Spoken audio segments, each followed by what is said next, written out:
All right, people, your next witness, please. The people call Stormy Daniels, Your Honor. Witness entering.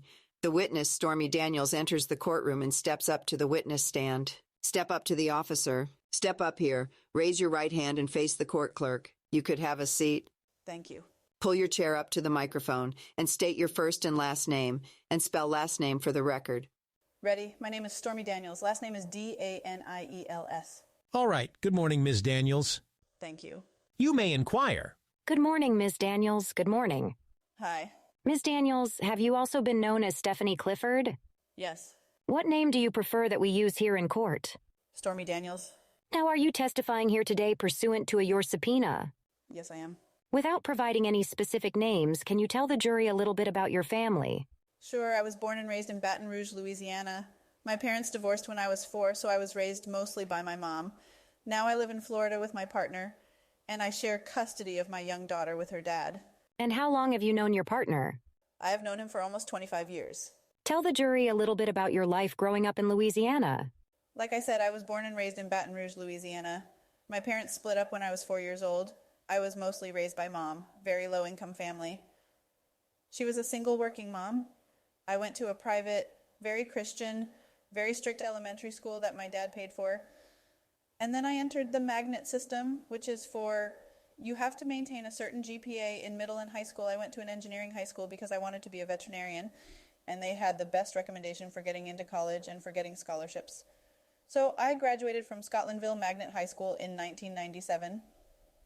I graduated top 10% of my class for the country and applied to both LSU Veterinary School and Texas A&M. I received a full scholarship from Texas A&M for veterinary medicine, but even that still requires you to pay for things that aren't included in scholarships. So I took a year off from that and never actually got to go back. So you never actually went. You didn't go to colleges, correct? Correct, but I did take college classes in high school. And did you participate in some clubs in high school? Yes, I did. What kind of clubs or hobbies were you involved with when you were in high school? I was editor of my high school paper, so I was in the journalist club. I was in 4-H because I loved horses, and also so they would write a recommendation for veterinary school. And then I was, aside from the regular 4-H, I was in the equine department of the 4-H department, which is the equestrian horseback riding part of that, and I was in the Baton Rouge Ballet Company. And I'm going to ask you to slow down just a little bit so that the court reporter can get it all down, and also so that the jury can hear you. I'm sorry. It's all right, I'm sorry. Did you do some work during high school, some paperwork? Yes, I did. I taught handicap rider lessons at the stable where I kept my horse in exchange for board and feed for my horse and riding lessons, and I shoved manure. Laughter in the courtroom. And then later I went on to dancing. Okay, tell us about the dancing, when you went on to that. I was 17, I think, and I met a friend who told me that she was a dancer. I thought she meant the same kind of dancing that I did, which was ballet and jazz and tap. I was wrong. Laughter in the courtroom. She was an exotic dancer and invited me to the club to see her dance, and they didn't bother to check my ID. So I started dancing on the weekends, which was actually kind of cool because I didn't have to miss any classes and could still make more in 2 nights than I did shoveling manure 8 hours a day. Laughter in the courtroom. So, you started making some money then in high school, is that right? Yes. And did you move out of your mother's house at some point? Yes, ma'am. During or shortly after high school? When I was 17. And just briefly, why did you move out of your mother's house, just briefly? My mother was very neglectful. She would disappear for days at a time. I wish I could say that she was an addict of some sort. That would kind of be an excuse, but to this day, I really don't know. We lived in a really bad neighborhood, and she would just vanish.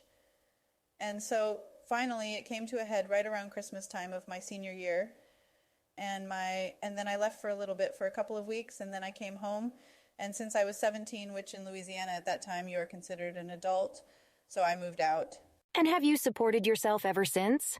Yes. Now, did there come a time that you started also doing some other work, for example, nude modeling for some magazines? Yes, when I was 21. Why did you do that? Well, I was working at the club, as I said, and we would have, guest stars. They are called featured entertainers. For those that don't know, it's like traveling acts that come in and they headline at the club. They put on very fancy burlesque shows. They either breathe fire or do aerial stilts, just like they are the star performance, and they give them all the special treatment. And because I had this background in actual dancing and I was like, I want to do that, but you have to have some sort of reason to be the headliner. You have to have a reason they pay you to come in and be the star. And the way to do that is either to pose for magazines or do competitions or to do adult movies. So if you are a regular girl in the club, you can come and perform. But if you were like in Playboy or Playboy Centerfolds or one of those people, then you could be a headliner. So you would have to have what they would call credentials or credits. And so I asked a lot of those performers how they got those. And of course they said you have to have these credits or a reason to be the star. And they connected me with some photographers and videographers, and I went on to pose for some magazines to get the accolades, I guess, to be able to go on tour as the featured entertainer. Would that enable you to make more money? Yes, obviously you get paid for that. How old were you when you started that work? 21. Now, did there come a time that you also worked in the adult film industry? Yes. Why did you move into doing that work? It started the same way I just explained. So when you had those, you were this guest star, this featured entertainer. You can do contests, and you could literally be Miss Nude North America, or you can do magazines, like I said. But each one of these are sort of like a level. They top out on a pay grade, and the people who make the most for their appearances were the girls, performers who had done adult films.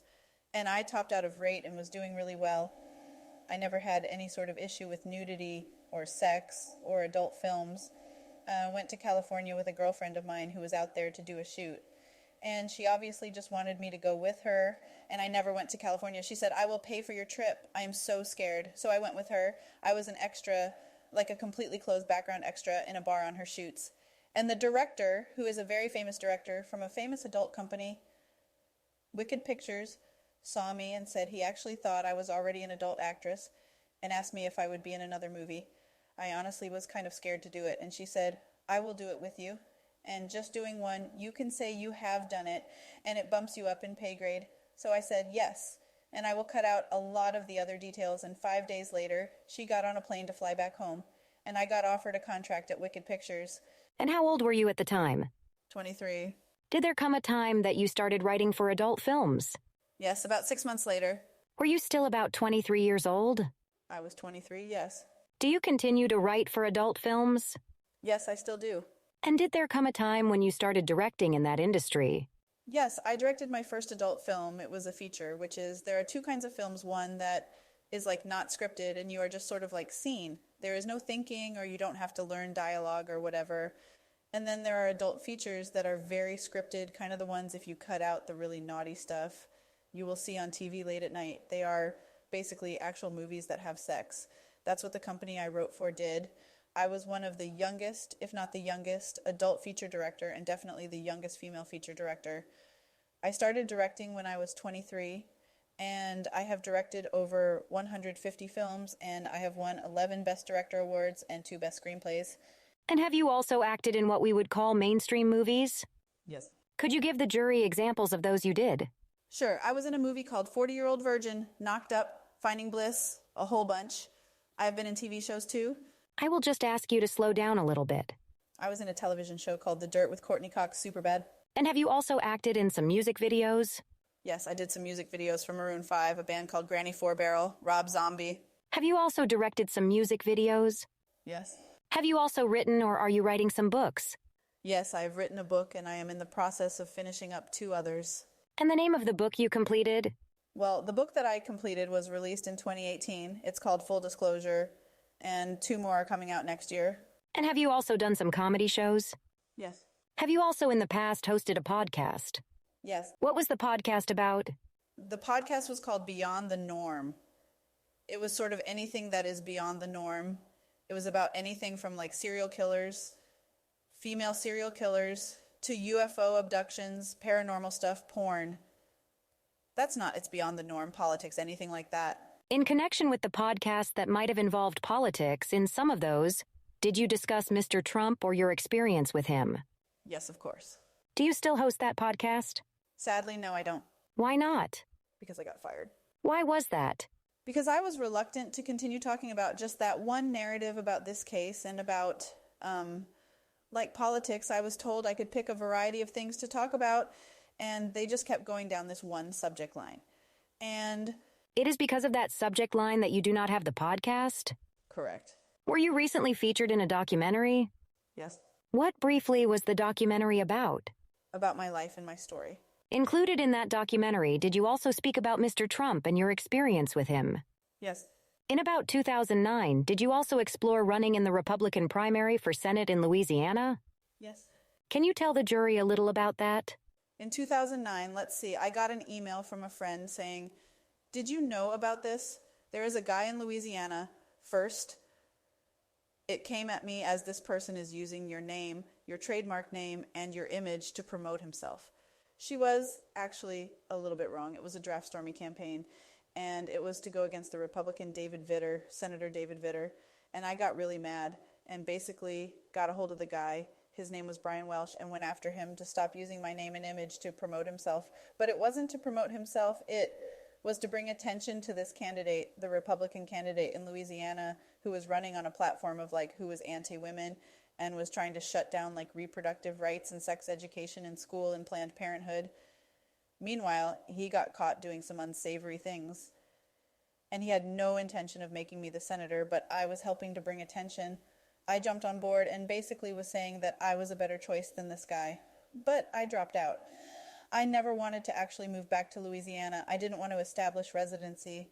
I made a lot more money doing the job that I was doing at the time, which made for some fun campaign slogans I would have loved to use. But David Vitter would never he wouldn't debate me. So just to clarify, so was the platform that you were interested in running on was to promote sex education and women's reproductive rights? Correct. And if you had run, you would be running as a Republican, correct? Correct. I would like now to direct your attention to July of 2006. Were you working at a celebrity golf tournament in Lake Tahoe at that time? Yes. And for whom were you working at the time? I was still under contract with Wicked Pictures, the adult film company. Contract, meaning you were both a director and a writer and also an actress. Yes, ma'am. And what were you and others from Wicked Entertainment doing at this golf tournament in Lake Tahoe in July of 2006?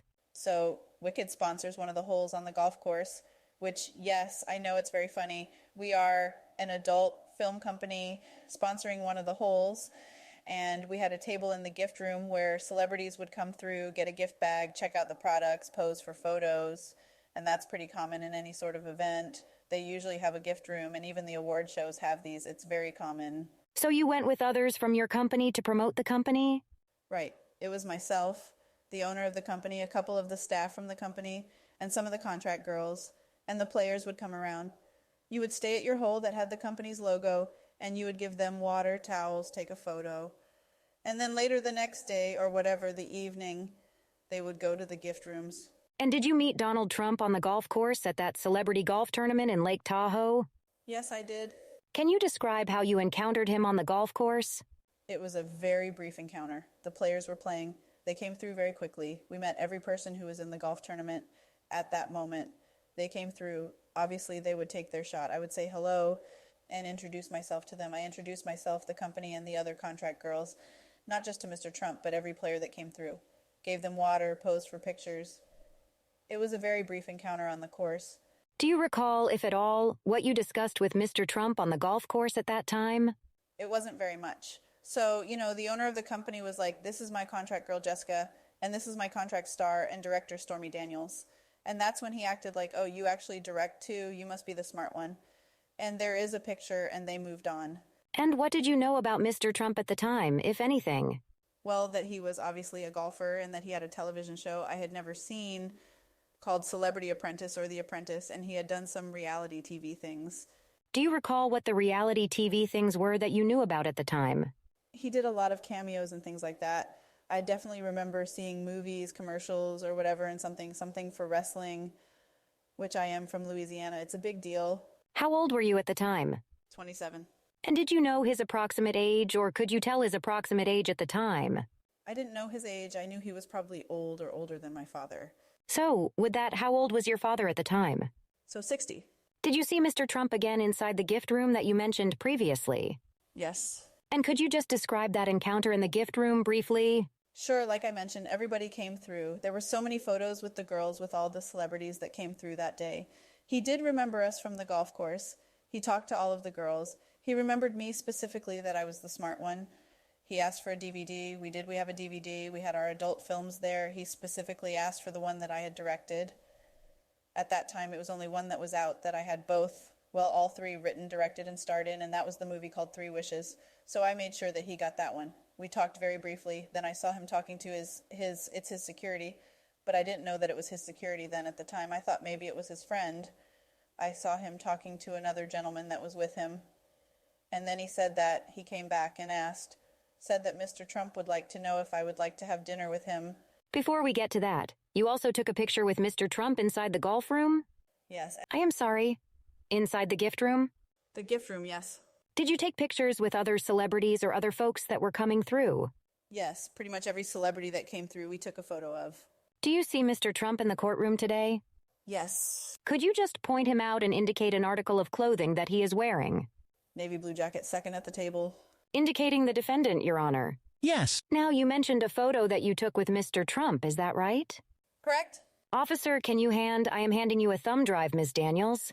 I am handing you a thumb drive that contains 4 photos. Okay.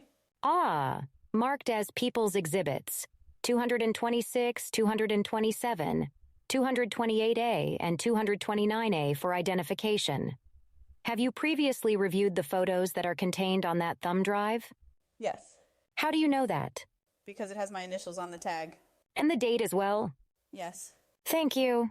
I am going to ask to please put up just for the witness, the court, and the parties, People's Exhibit 226 for identification. It will be on your screen in a minute. I have it.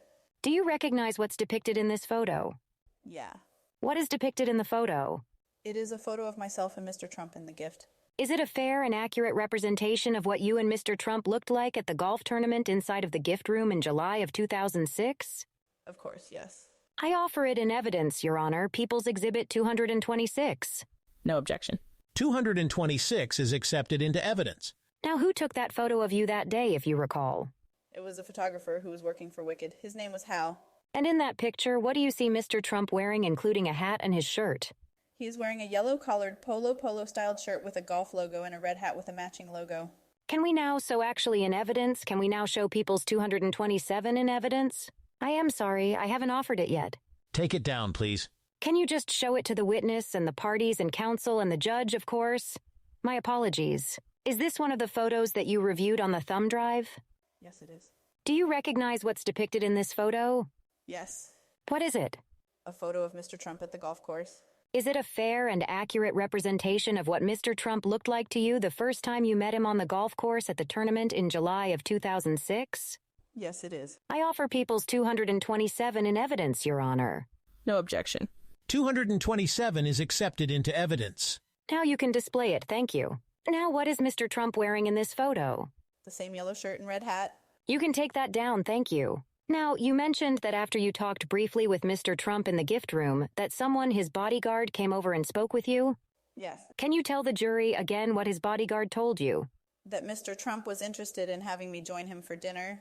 And what did you say at that time? I'm sorry. No, but with an expletive in the front. Do you know the bodyguard's first name? It's Keith. Did he introduce himself as Keith? Yes, as Keith, yes. Did you know his last name at the time? I did not. At the time, I did not know. Do you know now what's his last name? Yes, Schiller. At the time he gave you his first name? Yes. Did Keith give you his cell phone number at the time? Yes. And how did he give you his cell phone number? He actually took my number. Did he ask you for your number? He asked for my number, and I gave him my number, and then messaged me, and I saved it. In other words, you saved his cell phone number in your phone. Yes. Did you create a contact in your phone for Keith in July of 2006 when he texted you that contact? Yes. Can we show just to the witness now, People's Exhibit 229A for identification? Just to the witness, the parties, and to the court. Is this also one of the photos that you reviewed on the thumb drive? Yes, it is. Do you recognize it? Yes. What is it? It is a photo of my phone and the contact in it. And is it a particular photo from your phone of the contact for Keith? Yes, it is. Now, do you notice that the phone redacted to show only the last 4 digits? Yes. Have you had a chance to also review and compare it against the original contact in your phone with the full numbers? Yes. Aside from the redactions, is it exactly the same? Yes, it is a match. I now offer People's Exhibit 229A in evidence, Your Honor. No objection. Was that 228 or 229? It was actually 229. We are jumping a little. We will get back to 228. I apologize. Okay, accepted into evidence. Tell us what that contact shows. It says, it is saved under the name Keith Trump, that I put Trump because I didn't know his last name when I saved it. And then the phone number that he texted me from that I saved. And in listing it in your phone as Keith Trump, you said you didn't know his last name. Why did you put the name Trump there? I know a lot of people named Keith, and I wanted to make sure I knew which Keith it was. And because I didn't know his last name, at least I know who he works for. I do that a lot. Put the name, it's stupid. Or I put where they are from. Was it the fact that he worked for Mr. Trump that you put the last name Trump in your phone? Correct. Do you still have Keith's contact in your phone to this day? Yes. Now, after you left the golf tournament, did you speak with anyone else about the dinner invitation from Mr. Trump that Keith extended to you? Yes. Who did you discuss it with? Immediately, my then publicist. His name was Mike. He was the first and I think the only one that immediately I talked to about it. And what? Could you tell us a little bit about the conversation with Mike and what it led you to end up doing? So I was scheduled to have a dinner or to go to dinner with everyone from the company that I worked for. And I really didn't want to go to that dinner. There was a couple of people at that dinner that I didn't want to be around, cat fight and stuff. And so I said, well, I can go to this, not that I ever would. And he said, wait, this is amazing. You totally should. What better excuse do you have to get out of this dinner than that you're going to have dinner with Donald Trump? If nothing else, you will get a big story and it will be good to get you out of this dinner. He said, I think you should go. It will make for a great story. He is a business guy. Like, what could possibly go wrong? That was his words to me. Did he persuade you that it would be good for your career? Yes, he implied. He said, at the very least, he could probably have some interesting advice. At the best, maybe he can get you a pilot with an agent or something like that. Did you end up going to his hotel, Mr. Trump's hotel, to have dinner with him? I did. How did that come about? Keith messaged me. I don't remember who messaged first. I messaged back and forth with Keith and set it up to arrange for me to go across town to where Mr. Trump was staying. It was not the same hotel I was staying at, and I meet him for dinner. Do you recall what hotel Mr. Trump was staying at? I believe it was Harrah's. It was not the same one as me. How did you get to the hotel? How did you travel to the hotel? So I was originally going to walk. I set out to do that and realized that I had made a poor footwear decision and that choice, and actually ended up meeting with a friend of mine about halfway, talking to her, and then I took a car the rest of the way. Did you indicate to your friend that you were going to have dinner with Mr. Trump? Yes. Can you describe, do you know approximately what time you arrived at Harrah's hotel that night? I was in the car, I believe, at sunset. Can you describe when you got to the hotel, arriving at the hotel and going inside? Yes, so I arrived and I went upstairs.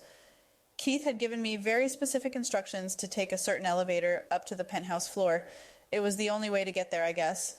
And so I did so, and I went up to that level, and that is where I met Keith. He was waiting for me outside of the door. How did you get into Mr. Trump's hotel suite? The door was actually open. It was cracked open, and his bodyguard, Keith, was standing right outside the double doors to his room. He said, "Hi, nice evening. You look nice," one or two sentences of pleasantries, and said, "Go on in." The door was already open, so I walked on in. He said, "Mr. Trump is there waiting for you." You have to slow down a little bit for the court reporter. What were your expectations in going to meet him that night at the hotel room? I didn't really have any expectations other than Keith had said, just come up here, meet up here, and then you guys can go downstairs together to one of the hotel had lots of really nice restaurants. So we would just go down to have dinner. That was my only expectation, that I would have to have dinner that I didn't want to with somebody else. Can you describe the first room that you saw when you entered the hotel suite? Inside the room? Yes, the first room you entered when you entered the penthouse. It wasn't really a room. It was like a foyer. What did it look like? It was just like a little area, round shape, black and white tiled floors in the center, a big, beautiful wooden table. It looked very heavy, like a mahogany or something, super fancy, with a big flower arrangement and a light above it, and it was very, very nice. Did you mention anything about the floor? The black and white tile. Did you mention that? I might have missed it. I apologize. Now describe, if you would, where you first encountered Mr. Trump inside of the hotel suite. It was right there inside of the doorway by the table with the flowers. And I called his name. I said hello, and he came from one of the main areas of the hotel suite. What, did you notice what he was wearing at the time when he came to greet you? Yes, he was wearing silk or satin pajamas, like two-piece pajamas, that I immediately made fun of him for and said, "Does Mr. Hefner know you stole his pajamas?" Who were you referring to when you said Mr. Hefner? Hugh Hefner, the owner of Playboy magazine. Was that someone known for wearing pajamas out in public? It was sort of his signature uniform. He wore satin pajamas all the time. What did Mr. Trump do when you said that? I told him to go change, and he obliged very politely. Did he come back at some point in a different outfit? Yes. What was he wearing? Just a dress shirt and dress pants. And what were you doing when he went to go change? Just kind of walking around, looking around the suite. It actually was very quick how fast he changed. It was a very big suite. You know, when you say hotel room, people often think of a hotel room that we are used to, and when you walk in, there is a bed, a dresser, and that's the connotation that people have in their head when you say a hotel room. This hotel room was 3 times the size of my apartment. What sort of rooms did you see in the hotel room? You walked in and... My apologies. What did you see in the suite? Suite. So you walked in this foyer that had a gigantic flower arrangement, as I said, and then you go into a living room area. That was also bigger than the living room in my first 3 houses, and it was carpet. And like I said, a full-size couch and chair and TV. And over to the left was a bar thing, I guess, and then another little room that had a table and chairs. It was almost a full-size dining room table with a full-size, some people call it a buffet. Some people call it a credenza, depending on where you are from. It was all heavy, beautiful furniture. There was another room over that way. I didn't go into that room. It was a very big, beautiful room. It was nicer than any of my friends' apartments. When Mr. Trump came back in the suit, you said he went to put on a dress shirt. Where did the two of you go at that point? To the table, I guess the dining room table. The table with the chairs would be where you would have dinner. Did you both sit down at that dining room table? Yes. Where was he sitting and where were you sitting? He was sitting across from me with his back against the wall, and the buffet credenza was behind him. And I was sitting directly across from him in the main area, the living room bar area behind me. And what, if anything, did Mr. Trump say about talking a while before dinner? It was a little bit early. I do remember it wasn't even dark outside just yet. It was still some light coming through the windows. And he said, you know, it was a bit early. Would you mind just talking for a bit and get to know each other? And then we can go down or we can stay up or whatever. I said, yes, absolutely. So I took a seat and we started talking. So what were some of the things that you discussed with him? First, I'm going to ask you, did you talk to him about how you grew up? Yes. Tell the jury a little bit about that. Yeah, I mean, it's getting to know you. It's pleasantries. Where are you from? What's your family like? Just all of the entry conversation kind of stuff. I told him where I was from. I told him, you know, where I grew up. He asked me about my family, all of those things, where I went to school. Did I go to college? Where did I live at that time? Did I have any children? I did not. Was I married? I wasn't then. Did I have a boyfriend? No, I didn't at the time. Just things that I like to do. Generally get to know you sort of things. And I don't remember the exact order of everything we discussed. I just remember the conversations. Let me just ask a follow-up question. Did you talk to him at all about the conditions of your childhood? Yes, absolutely. That it was a difficult time growing up? Objection, Your Honor. Yes. Sustained. Move to strike. That answer is stricken. I'm moving on to another question. Did he also ask about your work? Yes. Tell the jury a little bit about that. He asked how I got involved in the adult entertainment business. I told him that story about how I started dancing and posing for magazines. He was very interested in how I would segue from being a porn star to writing and directing. I did have to immediately lay that misconception that so many have that, yes, some adult films have real scripts and are real movies, not just, oh, I am sorry, Mr. Pizza Boy, which is very offensive to me. So I did explain to him different types of adult films. Some are scripted, some budgets are $5,000, and some budgets are $250. I explained that there is such a budget range and how I got involved in it. He was very interested in a lot of the business aspects of it, which I thought was very cool. He asked questions like, are there any unions? Do you get residuals? How are the people paid? Do you get health insurance? What about testing? Are you worried about STDs? Do they have a doctor on staff? You know, most of the time I'm trying to be very careful and not say bad words. Most of the people who want to talk to me about work, they want to know the sexy stuff or the dirty stuff. What's your favorite position? They want to know the salacious things. These were more very thought out business questions. I can't tell you if I ever remember someone asking, do we have a union and how we get paid and how the testing works in the industry? Are we worried about getting pregnant or catching something? So it was a lot of that conversation. Did he ask about whether you had ever been tested? Yes, of course. I volunteered it as well. At the time, you will to be tested every 30 days. Today, it's every 14 days. You cannot work unless you have a test. And yes, have you ever had a bad test? A bad test is something positive for something. I said, nope, I can show you my entire record. Anybody in the industry can see anybody's testing. You sort of waive that privilege. But yes, I have every test that I've ever done for the last X amount of years. At the time, it was a month. Now it's twice a month. I never had a bad test. I never tested positive for anything. Did you talk to him at all about protection, safety? Yes, a little bit. And I think that's kind of how we segued into the safety conversation. He said, aren't you worried about safety? And I was quick to point out that my time in the industry, I chose to work for Wicked Pictures because they are the only condom mandatory company. What does that mean? Which means that even when I was working, even if a married couple was working together, even if you were going to work with your spouse for a husband and wife, you live together. When you perform on camera for Wicked Pictures, you have to use a condom. They are the only condom mandatory company in the adult business. Is that one of the reasons that you worked there? Yes, even when I worked with my husband, I had to use a condom, even though I am allergic to latex, that type of thing. So we were talking about that and stuff like that. So I was like, adult performers are kind of like, I said like WWE, like wrestling, because I really wanted to ask him about him making... What did he tell you about that? He said that he was friends with the owner of the company. I don't know if it was Vince McMahon.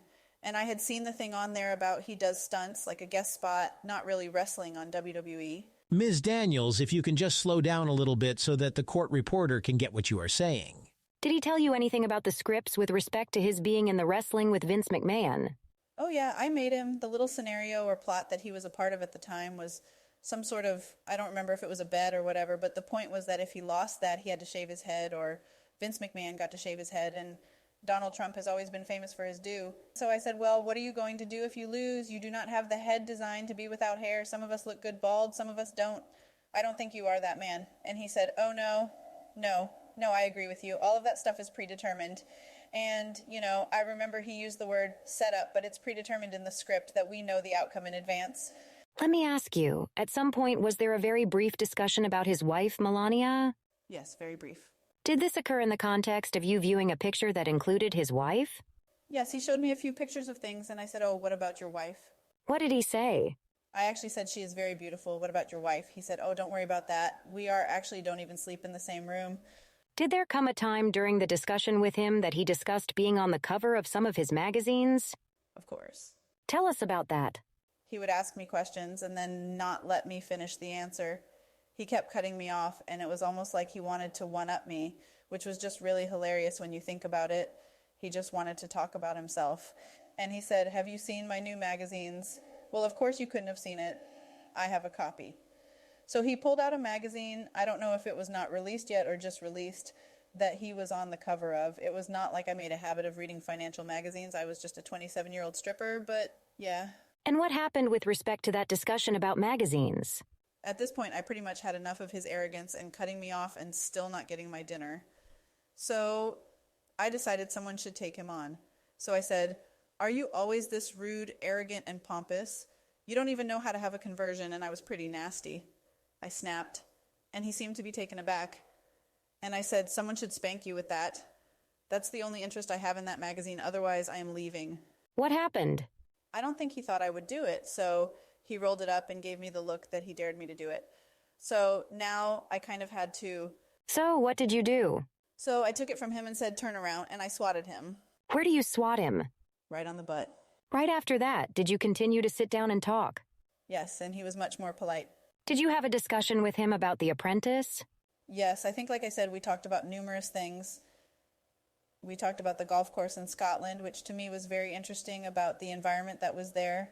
We talked about travel. Like I said, there was nothing weird about the conversations, except that it wasn't weird. It was like business questions and thought out answers.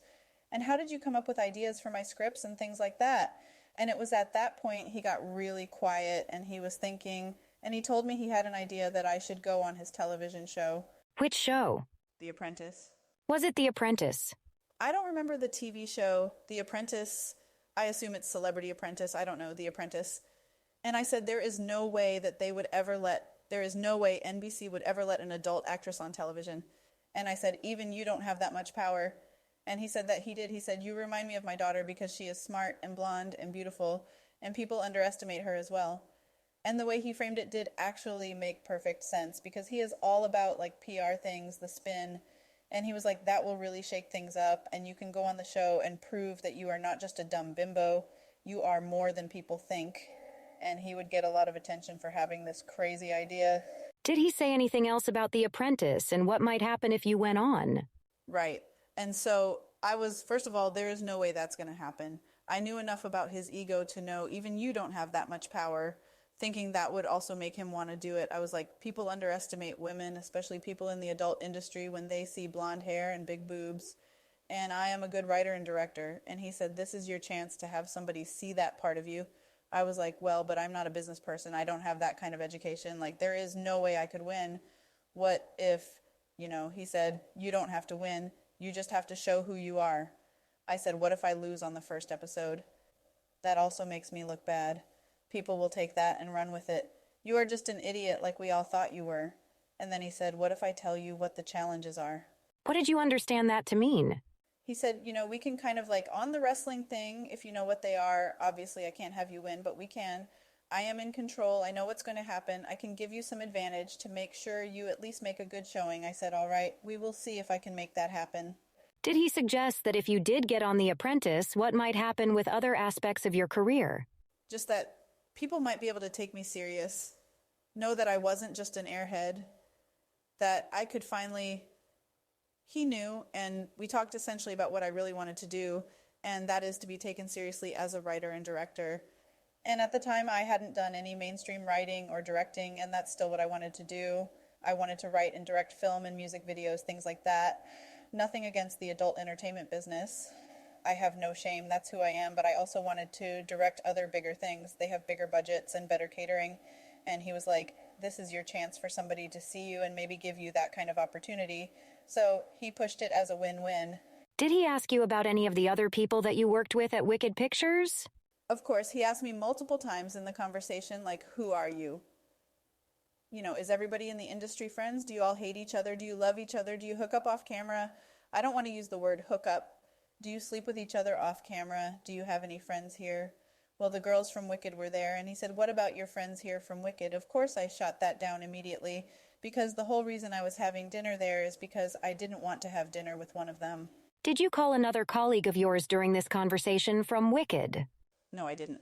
Not from Wicked. I apologize. Did you call another friend of yours? Yes. Tell us about that.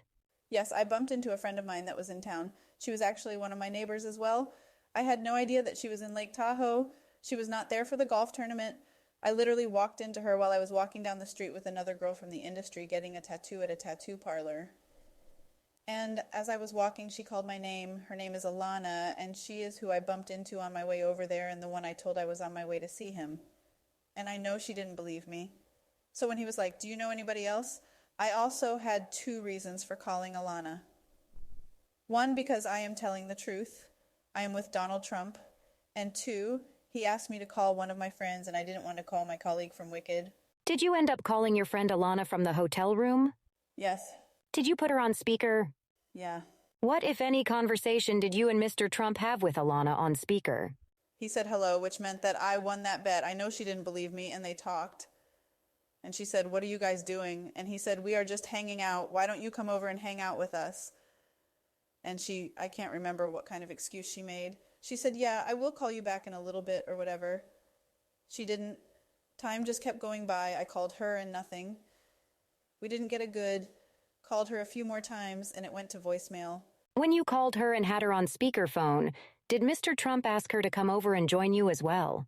Yes. Approximately how long in total were you talking in the suite with Mr. Trump? Sitting, as you said, in the dining room type area. Well, close to 2 hours. It was a long time. Now, at that point, meaning after all of that discussion that you just described, did you sense any red flags or reason that you were concerned about being there? No. At some point, did you need to use the restroom? Yes.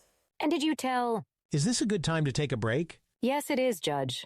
Let's take our morning recess. Please remember all of my instructions as you step out. All rise, whereupon the jurors are excused. Please be seated. You can step down. Whereupon the witness is excused. Please approach. Discussion is held at sidebar on the record.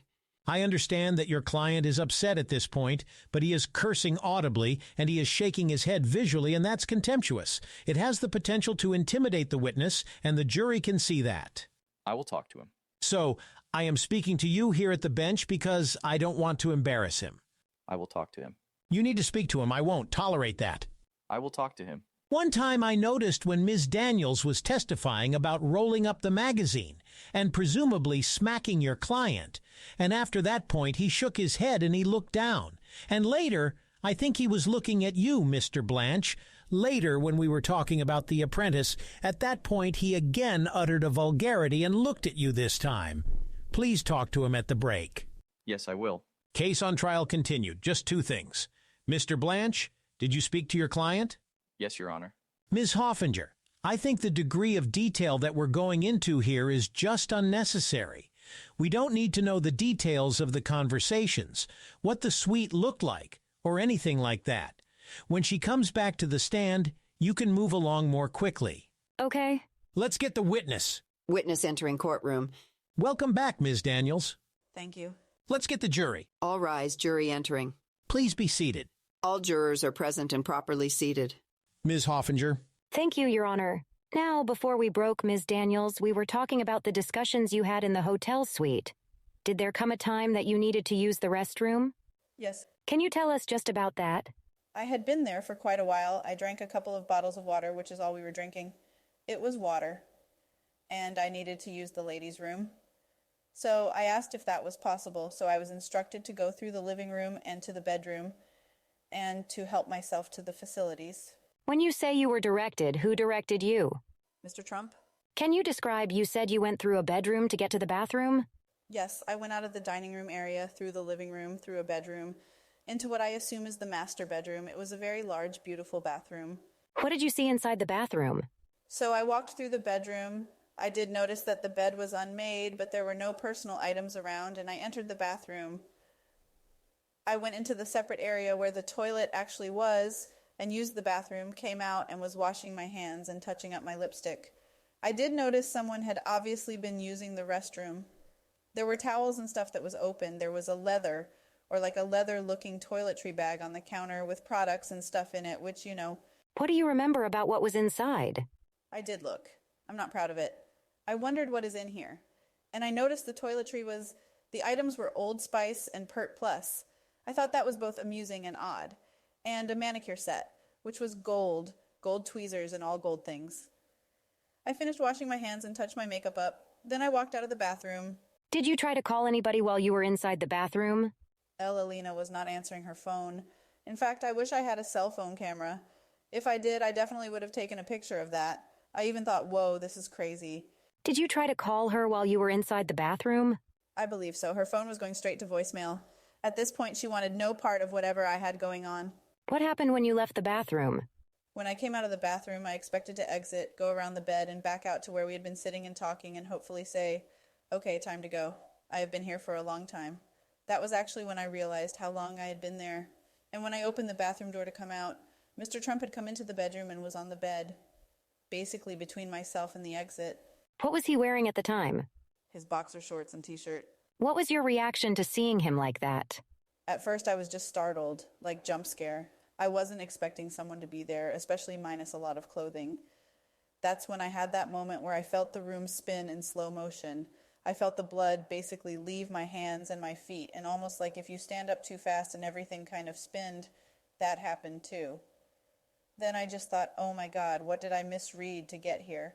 Because the intention was pretty clear. Somebody stripped down in their underwear and posing on the bed like waiting for you. What happened when you came out of the bathroom? Did he stay on the bed? When I exited, he was just up on the bed like this. What happened after that? And I went to step around. I laughed nervously and, tried to make a joke out of it and step around and leave, even though I was moving like I was in a funhouse slow motion. I thought to myself, great, I put myself in this bad situation. Like, what did I do? How did I misread everything? He stood up between me and the door, not in a threatening manner. He didn't come at me. He didn't rush at me. He didn't put his hands on me and nothing like that. I said, I gotta go. He said, I thought we were getting somewhere. We were talking, and I thought you were serious about what you wanted. You ever want to get out of that trailer park, basically? I was offended because I never lived in a trailer park. Sustained. Move along. I'm sorry, Judge. I don't understand. The objection is sustained. You were both standing up at this time? Yes. And what happened next, briefly? I just think I blacked out. I was not drugged. I never insinuated that I was on drugs. I was not drunk. I never said anything of that sort. I just don't remember. I object. Overruled. Did you at some point? Please approach. Whereupon proceedings were held at sidebar. Tell me what your objection is. She's making it sound like she was drugged. She said she wasn't drugged. She said she is dizzy, she blacked out. I got the impression she was saying she wasn't drugged. She is not suggesting she was drugged. I sustained your objection. If you want, I got the impression, do you want to consult with the other lawyers? I can clarify if you would like. I think it should be clarified. She is not saying she was not. Sure, I can do that. Whereupon the following proceedings were held in open court. The objection is sustained. I want to clarify and ask you to slow down so the reporter can understand you. Were you saying you were not drugged in any way? Is that correct? Correct. You had not had any alcohol in any way? Correct. Okay. And that's what you were trying to convey? Yes. So he was standing up and you were standing up. What were your relative heights? I am 5'6", 5'7", and I don't know how tall he was. Definitely several inches taller and much larger. But you said you didn't feel threatened. Is that right? Objection leading. Sustained. Did you feel threatened by him? No, not physically, although I did note there was a bodyguard right outside the door. There was an imbalance of power for sure. He was bigger and blocking the way. But I mean, I was not threatened verbally or physically. Can you briefly describe, at some point, did you end up on the bed having sex? Yes. Can you very briefly describe where you had sex with him? The next thing I know, I was on the bed, somehow on the opposite side of the bed from where we had been standing. I had my clothes and shoes off. I believe my bra, however, was still on. We were in the missionary position. Objection. Sustained. Without describing the position, do you remember how your clothes got off? No. Is that a memory that has not come back to you? Objection. Sustained. You don't at this point remember, is that correct? Correct. And did you end up having sex with him on the bed? Yes. And do you know withdrawn? Do you have a recollection of feeling something unusual that you have a memory of? Objection. Sustained. What, if anything, do you remember anything other than the fact that you had sex on the bed? I was staring at the ceiling. I didn't know how I got there. I made note, like I was trying to think about anything other than what was happening there. Objection. Sustained. I move to strike. The answer is stricken. Did you touch his skin? Yes. Objection. Sustained. Sustained. Was he wearing a condom? No. Was that concerning to you? Yes. Did you say anything about it? No. Why not? I didn't say anything at all. Do you recall how it ended, the sex? Yes. Was it brief? Yes. Do you remember at some point getting dressed? Yes. And tell us what you recall about getting dressed. Sitting on end of the bed, noticing that it was completely dark outside now, and that it was really hard to get my shoes on. My hands were shaking so hard. I had on tiny little, they was strappy gold heels with little tiny buckles.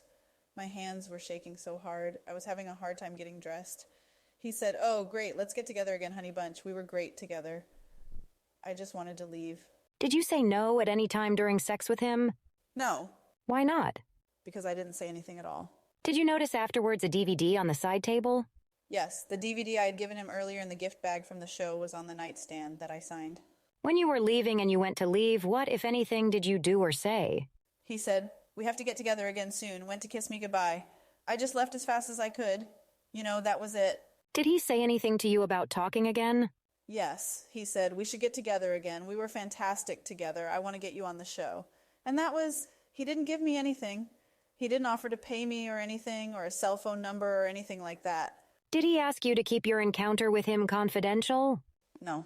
Did he express any concern at that point about his wife finding out? No. Did you end up having dinner in his room that night? No. You said it was dark out when you left? Yes. And do you recall how you got back to your hotel? It was a cab. After that night, did you tell anybody else about what happened? Yes.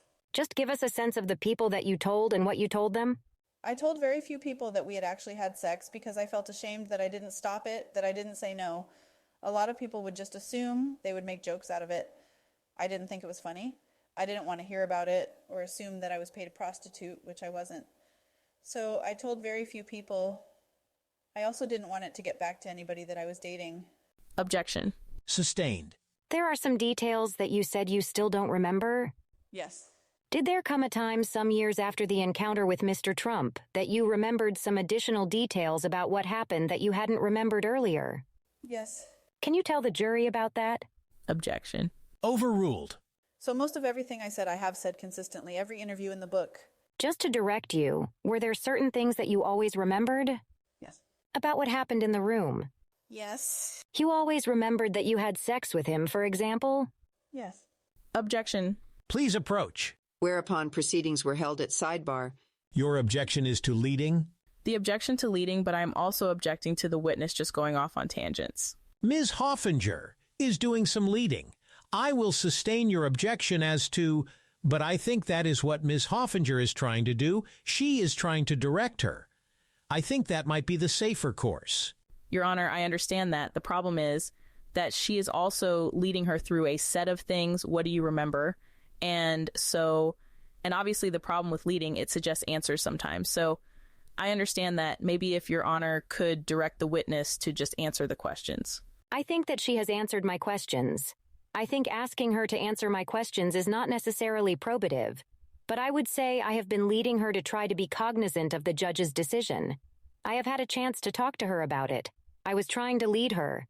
Second, Ms. Nicholas has made very clear her story has changed and is going to.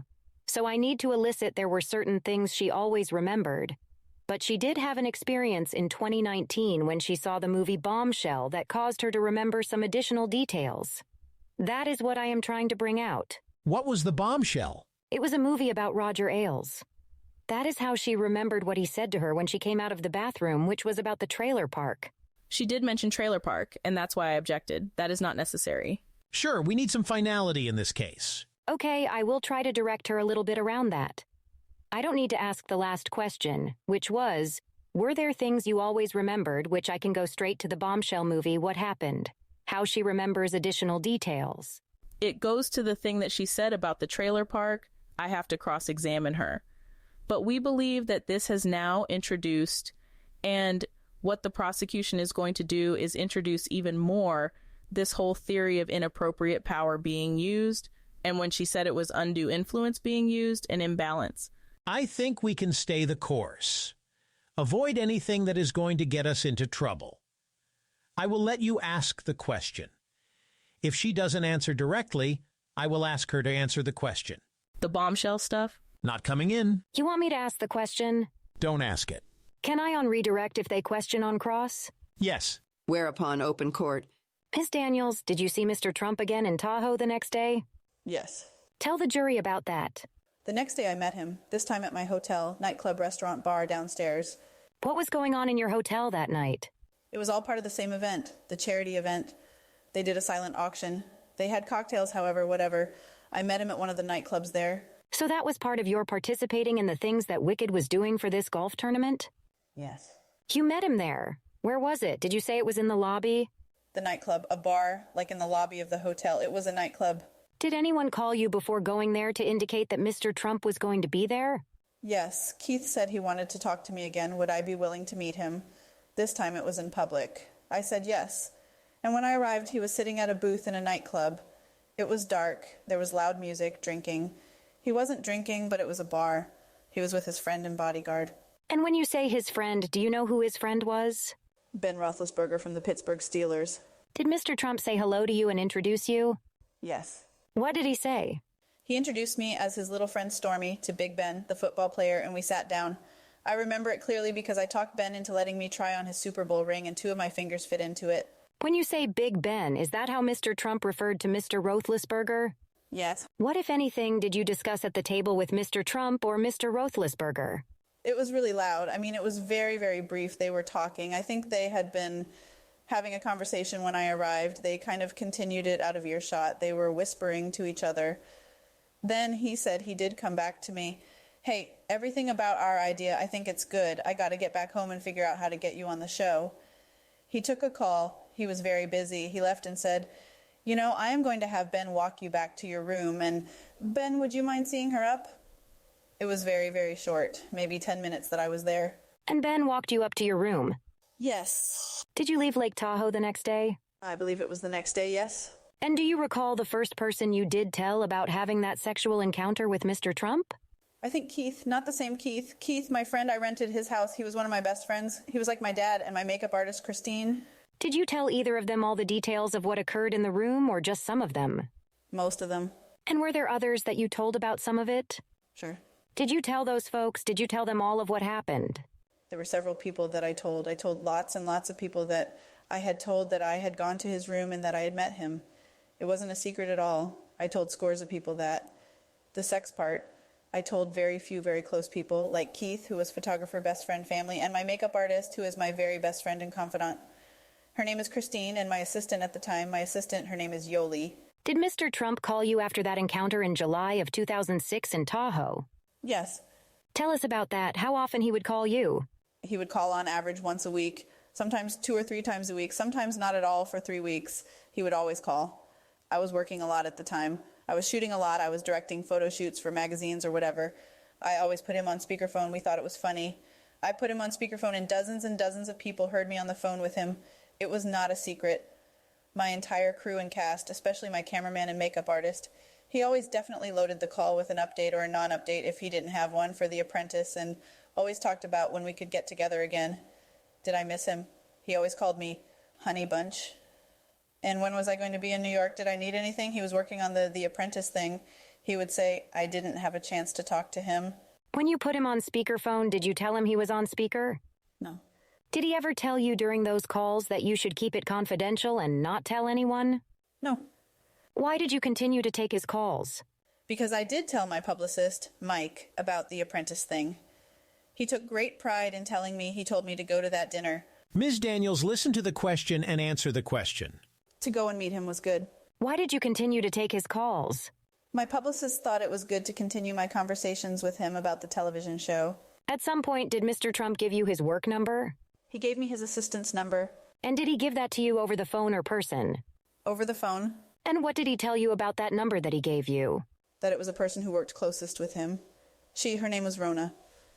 I remember writing it down on the notepad in my house while I was on the phone.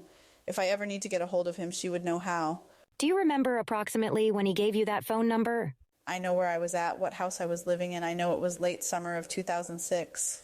And what did you do with the number when he gave it to you? I wrote it down on a piece of paper next to my bed and I entered it into the phone. When you say you entered it into your phone, did you put it into your phone contacts? Yes, sorry. That's all right. Can we show now just to the witness, to the court, and the parties People's Exhibit 228A for identification? Do you recognize that, Ms. Daniels? Yes. What do you recognize that to be? That is a picture of Rona's contact in my phone. And do you notice that the phone number is redacted to show only the last 4 digits of the number? Yes. Had you reviewed it and compared it to the original contact without that redaction? Yes. Are they exactly the same other than the redaction? Yes. Other than the redaction, is that an exact copy of the contact that you entered into your phone for Rona when you received it from Mr. Trump sometime in 2006? Yes, it is. I offer People's Exhibit 228A into evidence. Any objection? No objection. 228A is accepted into evidence. What did the contact read at the time? The name? Yes. D. Trump Rona. And why did you enter it that way, D. Trump Rona? Well, I didn't want to type Donald Trump, so I put Rona. The same thing, I didn't know her last name. So it's kind of like the Keith one. It's how I remember it, what it was for, and if I needed to get a hold of him, that's why his name was first. I needed to get a hold of a woman named Rona. You can take it down. Now please show what is in evidence as People's Exhibit 83. Actually, you can show it on all the screens. Thank you. Maybe we can blow it up. Do you see People's 83, a contact that says Stormy Daniels with a mobile phone number? Yes. Do you recognize those last 4 digits of the phone number there? I do. What are they? The last 4 digits of my phone. Have you previously reviewed that exhibit without the redactions? Yes. And can you confirm that what is redacted is the rest your cell phone number? Yes, it is. Do you still have the same telephone number that you did back in 2006 and 2007? Yes. Thank you. You can take it down. Want to direct your attention to January 17th or so, 2007. Did you meet with Mr. Trump at the launch of his Trump vodka brand at a location in Hollywood, California called Les Deux? Yes. How did that come about? I guess he was having a party for his vodka release party. He reached out and asked me if I would attend. Did you agree to go? Yes. Why did you agree to go? For the same reason, I wanted to maintain that sort of relationship because the celebrity, the chance to be on The Apprentice was still up in the air, and it would have been a great thing. It would have been great for my career, especially when it was framed as being a writer and director. It was a public event. Objection. Sustained. Move to strike. Ms. Daniels, please keep the answer short. Listen to the question and answer the question. The objection is overruled. Thank you. Did you go alone or with others? I went with 2 friends. What were the first names of the 2 friends that went with you? Just first names? Yes. Tara and Evan. Were the 2 of them, Tara and Evan, among the friends who you had told about some of the details about what had occurred with Mr. Trump? Some of the details, yes. When you saw, did you meet up with Mr. Trump when you got there? Yes, I rode there with my friend, and we immediately walked the red carpet and went to his VIP booth. Did you meet him at the VIP booth? Yes. How did he greet you? He leaned over and gave me a kiss and shook my friend's hands. Were there other people around when he greeted you? Of course, there were hundreds of people there. Did he appear to be concerned about meeting you there or greeting you? No. Did he introduce you to anybody memorable when you were there? A few people. One of them was his friend Karen. Did you know Karen's last name? Not at the time. Do you know her last name now? Yes. What is it? McDougal. Did you know who she was at the time? I did not. Now, did you introduce your friends to Mr. Trump as well? Yes, I did. About how long were you there? Between an hour and a half and 2 hours. And did he ask you to see him again? Yes. He spent most of the time talking to my friend. Every time I came over, he asked me if I would go back with him that night. What did you tell him? I lied to him and said that I lied to him and said we were flying out on a girls' trip out of LAX that night. Let me direct your attention to a few months later, about March of 2007. Did you visit with Mr. Trump at Trump Tower at about that time? Yes. How did that come about? He said if I was ever in New York that I should stop by and we should get together. I should see Trump Tower. We could have a meeting about the show.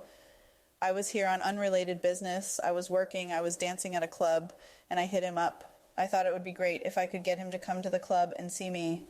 But he, instead, invited me to his office building. And the same thing, I reached out to Rona as instructed, and my assistant and I went to Trump Tower to meet with him. You said you asked him to come to the show where you were going to be performing. Right. Why did you do that? It was a public place, lots of witnesses. Objection, Your Honor. Sustained. Was there a reason you thought it would be good for the club if he showed up? It would be good for the club and safer. Objection and move to strike. Sustained. The answer is stricken. What happened when you got to Trump Tower? Like when I walked in, Yes. I was greeted warmly. I was expected. They were expecting me. And I went up to his office to greet him. My assistant and I, she was with me. Did you meet his assistant, Rona, in the reception area upstairs? Yes. And were you ushered into his office with your assistant? Yes. And did you have a discussion in there with Mr. Trump? Yes. And just generally, what was the discussion? It was very brief. He was very busy. People were in and out. He introduced me to a couple of other people when I was there, and he was in a meeting with somebody when I got there. Then he had another meeting come. It was a gentleman with an accent. It was very sort of rushed. At one point, he did step out and leave us in the office. We took selfies. He said, "I don't have a lot of time. I wanted you to stop by. I wanted to say hi." It was always, "I am still working on the apprentice thing. It got pushed back. I got it," that kind of thing. It was always very, very brief. Did he also end up inviting you to another event? He invited, well, okay, my assistant loved beauty pageants. He was sort of in the midst of dealing with his upcoming pageant. He offered us tickets if we wanted to go. Did he arrange for tickets for you to go? Yes, he did. Did you end up going to the Miss USA pageant with your assistant? Yes, at his invitation. You said it was very brief at Trump Tower. Yes. Did he appear to be concerned about anybody seeing you at Trump Tower? Oh no, he introduced me to everybody. He just seemed busy. Let me direct your attention now to the Miss USA pageant. How did you end up getting into the pageant? It was in California. It was in Hollywood. And he left tickets under my name at will call for my assistant and T. Was he there at the time? He was there, but I didn't see him or I didn't speak to him. I saw him on stage. Did you speak to him after the pageant? A few times. Now, after the Miss USA pageant, sometime around the summer of 2007, did you meet with him again in LA? Yes. How did that come about? Same way I always did. He would call from a New York number or from Keith's number and or Rona's number, I guess, and said he was going to be in LA. He had the final information almost all sorted out for the show. Would I meet him again for dinner at his bungalow, the Beverly Hills Hotel? Did you end up going to the bungalow? I did. And how did you get there? Mike, who was previously my publicist, we were now dating. He drove me in my car. And had you told your boyfriend at that time about what exactly had happened in the hotel room with Mr. Trump? Not the sexual part. Why not? Because I was ashamed. Why did you decide to go meet him at the bungalow? To speak, Mike did know about the apprentice thing. If I suddenly didn't want to do it, it would be very weird. Did you meet anyone outside? How did you get into his bungalow? He gave me specific instructions. The place is kind of complicated to pull up to. His bodyguard, Keith, met me at my car, and Mike stayed in the car. He escorted me through like these back patios to his particular building. Did you ask your boyfriend to just wait for you? It was pretty common. Did you go into the bungalow to meet with Mr. Trump? Yes. And tell us a little bit about what you discussed with him in the bungalow. Same sort of thing. He was busy. He was on the phone. When I got there, there were several phone calls. He was watching television. I said, what are we having for dinner? He was watching a documentary. We were talking about the documentary that he was watching about some sailors that got killed by sharks or submarines. He kept trying to make sexual advances, putting his hand on my leg, scooting closer, giving me compliments. What was your response? I told him I was on my period. But you told him you did not want to. Is that right? Yes. Was there more discussion about the apprentice? Yes, but a lot less than I thought there would be. No real update. And about how long did you stay? 2 hours tops. More than an hour, less than 2. And what did he say when you were leaving, when you decided to go? Want to get together again? I missed you. The usual. Did he on that occasion tell you to keep it confidential and not to tell anyone? Absolutely not. Did he appear to be concerned with anybody else finding out that you were there with him? Absolutely not. Was that the last time that you saw him in person? Yes. And did he call you after this meeting in the bungalow in L.A.? Did he call you again? Like that night? Did he call you another time? Yes. Approximately how many times did he call you? There were several people that I told. I told lots and lots of people that I had told that I had gone to his room and that I had met him. It wasn't a secret at all. I told scores of people that. The sex part, I told very few very close people, like Keith, who was photographer, best friend, family, and my makeup artist, who is my very best friend and confidant. Her name is Christine, and my assistant at the time. My assistant, her name is Yoli. Who was Jenna Jameson? She is another adult film actress. She wasn't a contestant on the show. Her then fiancé or husband at this time was Tito Ortiz, an MMA fighter, and he was on the show. She made a guest appearance and some stuff. He thought I was going to be mad. I didn't care. You didn't care at that point? No. Was that the last time you spoke to him by telephone or in person? Yes. And after, did you sort of stop taking calls? How did you know that? Did you know one way or the other whether he called you again? I think he did a couple of more times. I have no way of knowing for sure. It would be a blocked number or a New York number. I didn't have a lot of people from New York calling. Did you stop answering those calls? Yes. At that point, did you move on with your life? Absolutely. For the next 3 years, January of 2008 until about May of 2011 or so, what did your life look like? It was pretty awesome. I got a raise. I was directing a lot more movies, a lot more mainstream things. That's when I did the 40-Year-Old Virgin and all those big movies. I started directing music videos. I got married. I had my daughter. Became a nationally ranked equestrian with my horses. Objection. I will allow it. Bought a house, moved to Texas. Any interactions during that time with Mr. Trump? No. Let me direct your attention now to about May of 2011. Did you agree at that time to be interviewed for an article by a magazine called In Touch? Yes. And first of all, what is In Touch? It's an entertainment magazine, like a sort of tabloid fluff magazine. How did that come about that you agreed to be interviewed by In Touch? One of the other performers at Wicked, Randy Spears, his wife did entertainment, like PR management. Her name is Gina. She reached out to me and said that someone had sold a story about me and Mr. Trump to In Touch or to a magazine. I am not sure if she said In Touch to a magazine, and they were going to do a story, and I freaked out. I don't know who leaked it. I had just had my daughter. I said no at first. She said, they're going to run it anyway. Better that you take control. I didn't have money at the time. You can't let somebody else make the money off of you. You can make sure that it's accurate and get paid. I'm going to ask you just to slow down again so that the court reporters can get you down. I'm so sorry. So, she said you can either take control of it and get paid, or someone else will have control of it. Or someone else can basically speak for you and make the money from it, and who knows what they'll say. What was if you agreed to do the interview and get paid, would your agent, Gina Rodriguez, was your agent? Yes. Would Gina also get paid as a result? Yes. Did you decide to do a brief interview with In Touch? Yes. Why did you decide to do it? For the reasons I just said, I would rather make money than people make money off of me, and at least I could control the narrative. How much were you supposed to get paid for the article? $15,000. You said you just had your daughter. Were you doing less work at that time? Yes. Approximately how long was the interview that you had? It was a phone interview, like between 10 and 20 minutes. What was your understanding about whether this article was meant to be for entertainment purposes? One was for In Touch magazine. In Touch is it's a gossip magazine. Did you discuss with In Touch all of the details of what happened in the room at Harrah's with Mr. Trump? No, I tried to keep it fairly lighthearted and quickly to the point. Did In Touch end up running that story in 2011? No. And at the time, did you know why they didn't run the story? Not exactly. No, I know what I was told. May we approach just for a moment? Sure. Whereupon the following proceedings were held at sidebar.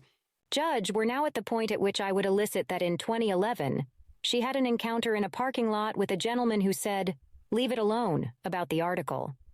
I would like to elicit it because, again, it's been brought out on cross-examination with Keith Davidson. It also goes to explain that because she felt threatened, why she made certain decisions about what to discuss when and what not to discuss when publicly, and why she agreed to go public with the NDA. I want to make sure I'm staying in line with Your Honor's directive.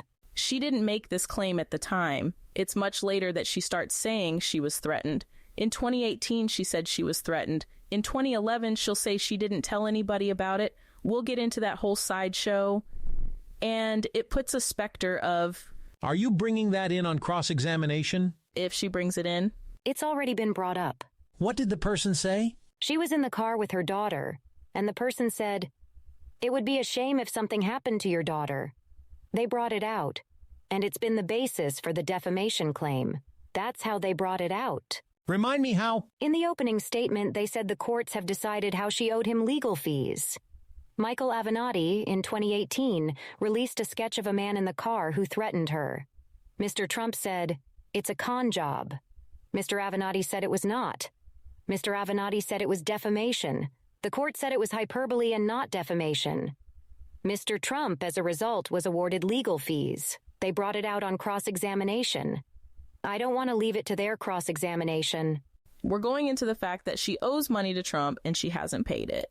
I do recall you bringing that out. We were going on the fact... The jury now is wondering, why? What is she talking about? Why did this happen? I think the jury is entitled to know what led up to that, which you introduced. I'll do it briefly. Very briefly. Whereupon the following proceedings were held in open court.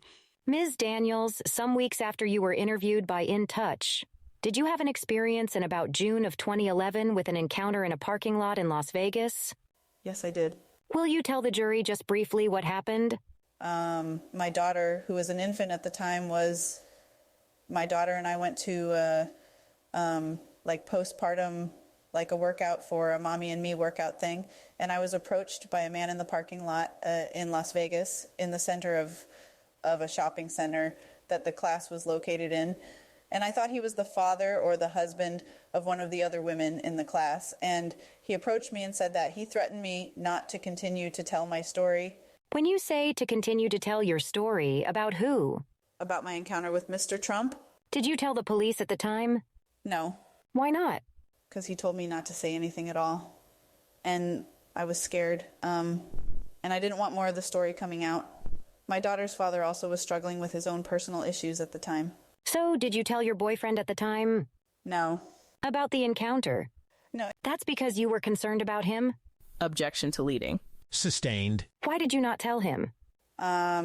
He was struggling mentally with some postpartum stuff with our daughter and his alcoholism. And I had never told him about the fact that I'd had sex with Trump.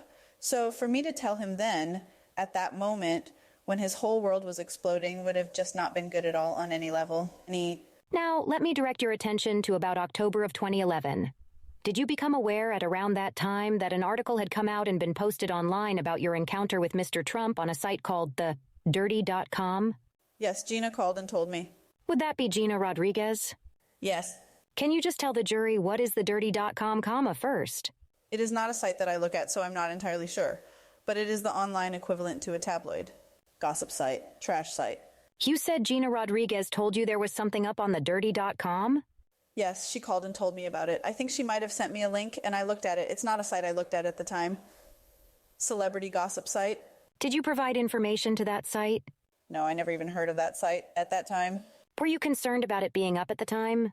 Yes. Why were you concerned? Because I had been threatened, and I didn't want the person who threatened me and my baby thinking I had done it. At that point, did you want it taken down? Absolutely. What, if anything, did Gina, your agent? Well, Hold up, say about being able to take it down. I remember I was freaking out and crying and hyperventilating and asked her what I should do, and she asked me for permission to have her attorney remove it for me. Did she tell you the name of her attorney at the time? Keith Davidson. Did you tell her that yes, you would be happy for her attorney to try to take it down? Absolutely. Was he in fact successful in doing that? I assume so because it came down. Now I'd like to direct your attention now to 2015. Were you aware at some point that Mr. Trump announced that he was running for president? Yes. And sometime after he announced that he was running for president, did someone reach out to you again about telling your account of what happened with Mr. Trump? Yes. Who was that? Well, lots of people did. Did Gina Rodriguez reach out to you? Yes. What did she suggest that she could do? That she could sell the story again.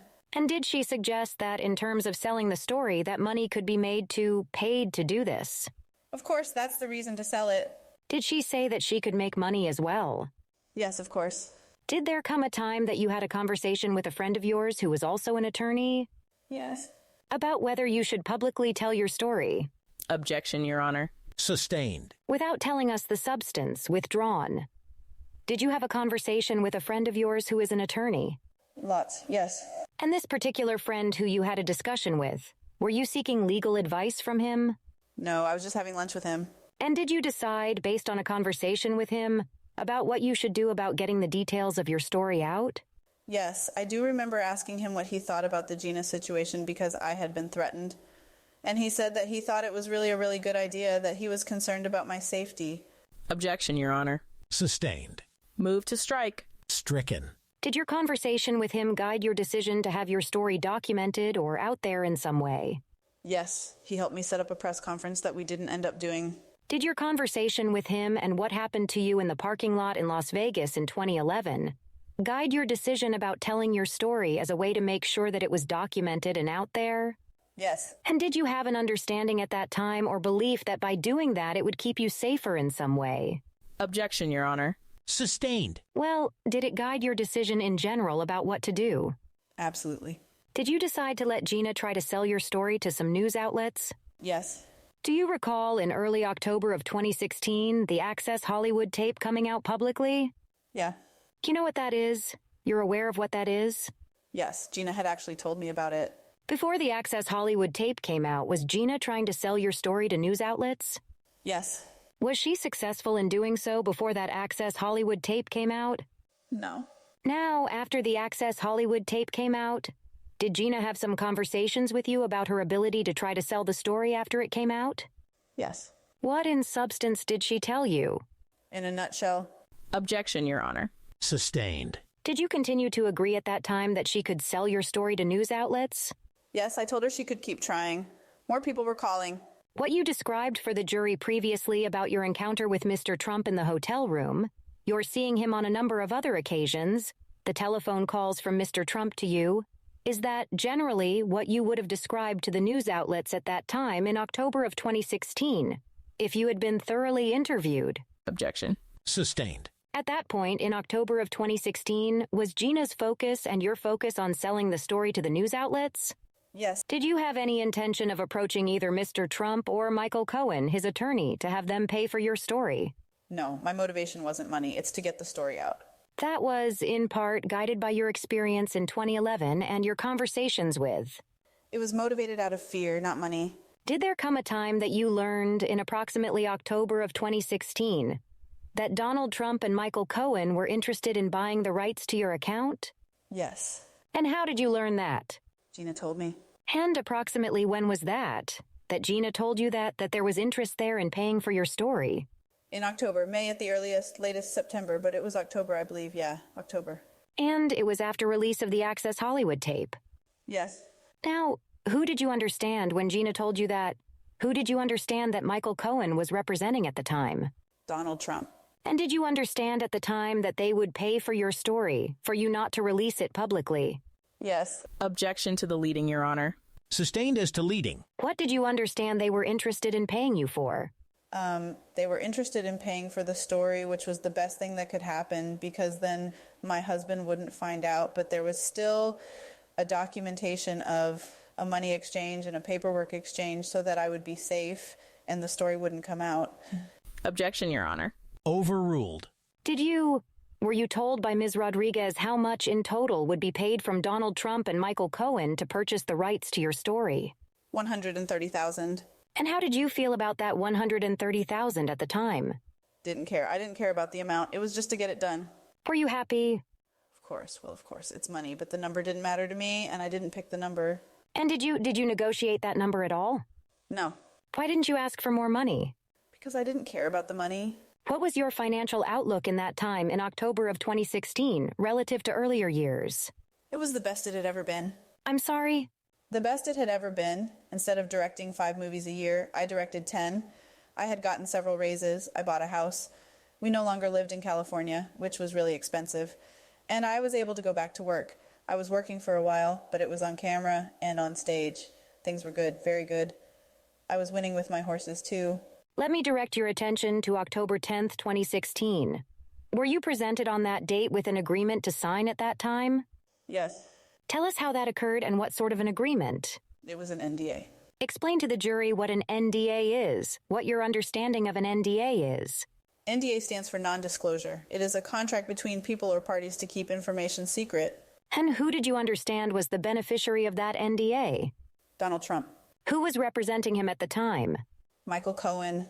Let me now ask you to show, please, People's 63, which is in evidence. You can display that for everyone. Can we blow up the body of that email, please? Can you read that? First of all, can you tell us who the email is from and who it's to? It's from Keith Davidson and was to Michael Cohen.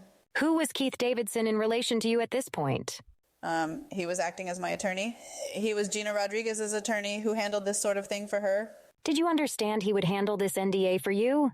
Yes. Who was the email? You said it's from Keith Davidson to who? To Michael Cohen. What does it say in the to line? To Michael Cohen, Trump Organization, First Administrative Group. What does the subject line say? SD versus RCI. Can you read, please, the email for us? What's that, sorry? From Michael. Read the email. Yes, please. It says, Michael, please find Ms. Daniels' settlement agreement and side letter agreement attached. I have not filled in the side letter agreement SLA, which identities the parties to this agreement. Under the terms of the agreement, neither my client or I are entitled to possession of the SLA. The settlement sum is $130,000. I have also attached my firm's wiring instructions for your reference. Ms. Daniels expressed dissatisfaction with your schedule of a delay for 10 days of refunding. To that end, you'll see that I placed this Friday, October 14th, 16, as the funding deadline. Let me know if this is a problem. Let me know if you have any questions or concerns about anything, Keith. Then his cell phone. Did you express dissatisfaction and want this signed and done by October 14th? Absolutely. Why was that? Because I was afraid that if it wasn't done before the nomination and things, that I wouldn't be safe, or that he would never pay, and there wouldn't be a trail to keep me safe. When you say before the nomination, was Mr. Trump already the nominee at that point of the Republican Party? I believe so. In the election. Sorry, the election is what I meant to say. The election. That's okay. What did you understand were the general terms of this confidential settlement agreement or non-disclosure agreement? I'm not sure I understand. What did you understand at this point about what the general terms were of this agreement? So that in exchange for the sum of $130,000, that I could not tell my story, that he also couldn't tell the story. We could not contact each other or each other's families or representatives. We had to pretend like we didn't know each other at all, basically. And that you would get paid the sum of $130,000. Correct. Do you remember if there was a liquidated damages or damages clause if you breached? Yeah, if I spoke, it was like $1 million every time I said something. Can we show page 2 now of this exhibit, People 63? Do you recognize this side letter agreement? Yes. What was your understanding of the purpose of this side letter agreement? To identify who the fake names were. What do you mean by that? Were there actual names disclosed in the NDA? No. In the original paperwork, instead of saying Stormy Daniels or Stephanie Clifford, it identified me as one party and Mr. Trump as the other party. They gave us like fake names, pseudonyms of Peggy and David. I think it was David. David Dennison? Yeah, this was the side letter that went to it that identified that I was Peggy and he was David. Can we just take a quick look at page 3 on the PDF of the signature line? Is that your signature there on the line for Peggy Peterson, a.k.a. Stephanie Gregory Clifford, a.k.a. Stormy Daniels? Yes. And how did you sign it? Stephanie Clifford, what do you mean? What's the date that you signed it? Oh, October 16th, 10. And you signed it with your name as Peggy Peterson, is that right? Correct. Now, if we could look, did you also initial this agreement with initials PP for Peggy Peterson? Yes. Let's look at the settlement agreement, page 1, which I believe is page 4 on the PDF. Can you show the bottom place where it shows the initials of PP? Did you initial it PP? Uh-huh. As far as you recall, did you initial various pages as Peggy Peterson? Yes. Can we take a look at page 10 of the PDF where there's a list of names? This is page 10 of the settlement agreement. Do you see a list of names there? Yes. What were those list of names? Did you write in those list of names? I did. Why did you write them in? Because I was asked to write down names of people who knew all the details. Those were some of the people that you told? Yes. Can we look also at page 15, please, of the agreement, which is page 18 in the PDF? Can we blow up the signature, please? This is the non-disclosure agreement or the settlement agreement. And did you sign it? Yes. What did you sign it as? Peggy Peterson. And why did you not put your real name there? Because I was instructed not to, that we were using pseudonyms. After you signed the agreement, the side letter agreement, and the settlement agreement, otherwise known as a non-disclosure agreement, did Gina Rodriguez generally just keep you updated on the progress of the deal? Yes. And did you get paid the $130,000 on October 14th, 2016, as was disclosed in that email? No, it was late. What did you understand about the reason for the delay? What was happening? I didn't know why it was late. He just kept making excuses. And what is your understanding about who kept making excuses? Michael Cohen to Keith Davidson because of Trump to Cohen and Cohen to Davidson. That was your understanding? Yes. Because you understood Michael Cohen represented Mr. Trump? Correct. Were you concerned about why these excuses were being made and there was a delay in the payment? Yes. What was your concern? Well, I mean, obviously that sum of money shouldn't matter, so it wasn't a financial delay. So it made me more concerned that something bad was going to happen and that if it wasn't done before the election, that it was not ever going to happen because he got whatever he wanted. And it goes all the way back to me not being safe. Let me direct your attention now. Judge, would you like to break soon or would you like me to continue? Is this a good breaking point? Certainly. Jurors, we will take a lunch recess. I remind you of all my instructions, including not to discuss this case either amongst yourselves or with anyone else. Continue to keep an open mind as to the defendant's guilt or innocence. Please do not form or express an opinion as to the defendant's guilt or innocence. Let's get started at 2 o'clock. All rise, whereupon the jurors and the alternate jurors are excused, You may step down. whereupon the witness is excused. Is there anything that we need to discuss at this time? No, Your Honor. No. I'm going to hand up a copy of the stipulation that was entered into evidence the other day to be marked as a court exhibit. Thank you. Enjoy your lunch. Whereupon a luncheon recess is taken. Good afternoon. Thank you, Your Honor. If I could have a second, Mr. Blanche. Pardon me? If I could just have 1 second, Mr. Blanche. Oh, Your Honor, I'm sorry. Just for the record, my chambers reached out to the people in defense counsel to ask if defense counsel wanted a limiting instruction on the encounter that took place in the parking lot where Ms. Daniels claims that someone had threatened her. I will not give a limiting instruction unless the defense requests it. And even then, I would ask the two sides to see if you can agree on a proposed limiting instruction. I realize that you haven't had a lot of time to work on that. But I also received your email that you wanted to make an application. Please go ahead. Yes, Your Honor, thank you. We move for a mistrial based on the testimony this morning. Your Honor, there are a couple of different reasons, but what's clear is that the court set guardrails for this testimony. And the guardrails by this witness, answering questions from the government, were just thrown to the side. And there is no way to unring the bell, in our view, and that the testimony that came in was so unduly and inappropriately prejudicial to President Trump, and the actual charges that are at issue in this case, that there is no remedy that we can fashion, or we believe the court can fashion to unring this bell. I mean, the testimony, Your Honor, about the alleged incident back in 2006, a lot of the testimony that this witness talked about today is way different than the story that she was peddling in 2016, Your Honor. which is, from my understanding of what the ADA said this morning, the only reason why this evidence is even admissible, right, is to talk about the information that was supposedly kept from the voters in 2016. There was testimony today about being blacked out about not wearing a condom, which was after there was testimony from her employer that you had to wear a condom, that there was always a condom worn, the height of the two individuals. The fact that, the things like the spacing in the room, the fact that there is a bodyguard outside the room, the power dynamics. She testified the question was, do you want out of the trailer park? And all of this has nothing to do with this case. And it's extraordinarily prejudicial, and it's something that is the only reason why the government asked those questions, aside from pure embarrassment, is to inflame this jury to not look at the evidence that matters, but to just hear from this witness. And on top of that, Your Honor, even after the incident, there was testimony about a second alleged sexual advance sometime later on, totally irrelevant to this case. And there's no reason that should have been elicited, Your Honor. Again, we don't even know that that's coming, because we don't get notes of what this witness has said in prep. The last one we got was from last year, Your Honor.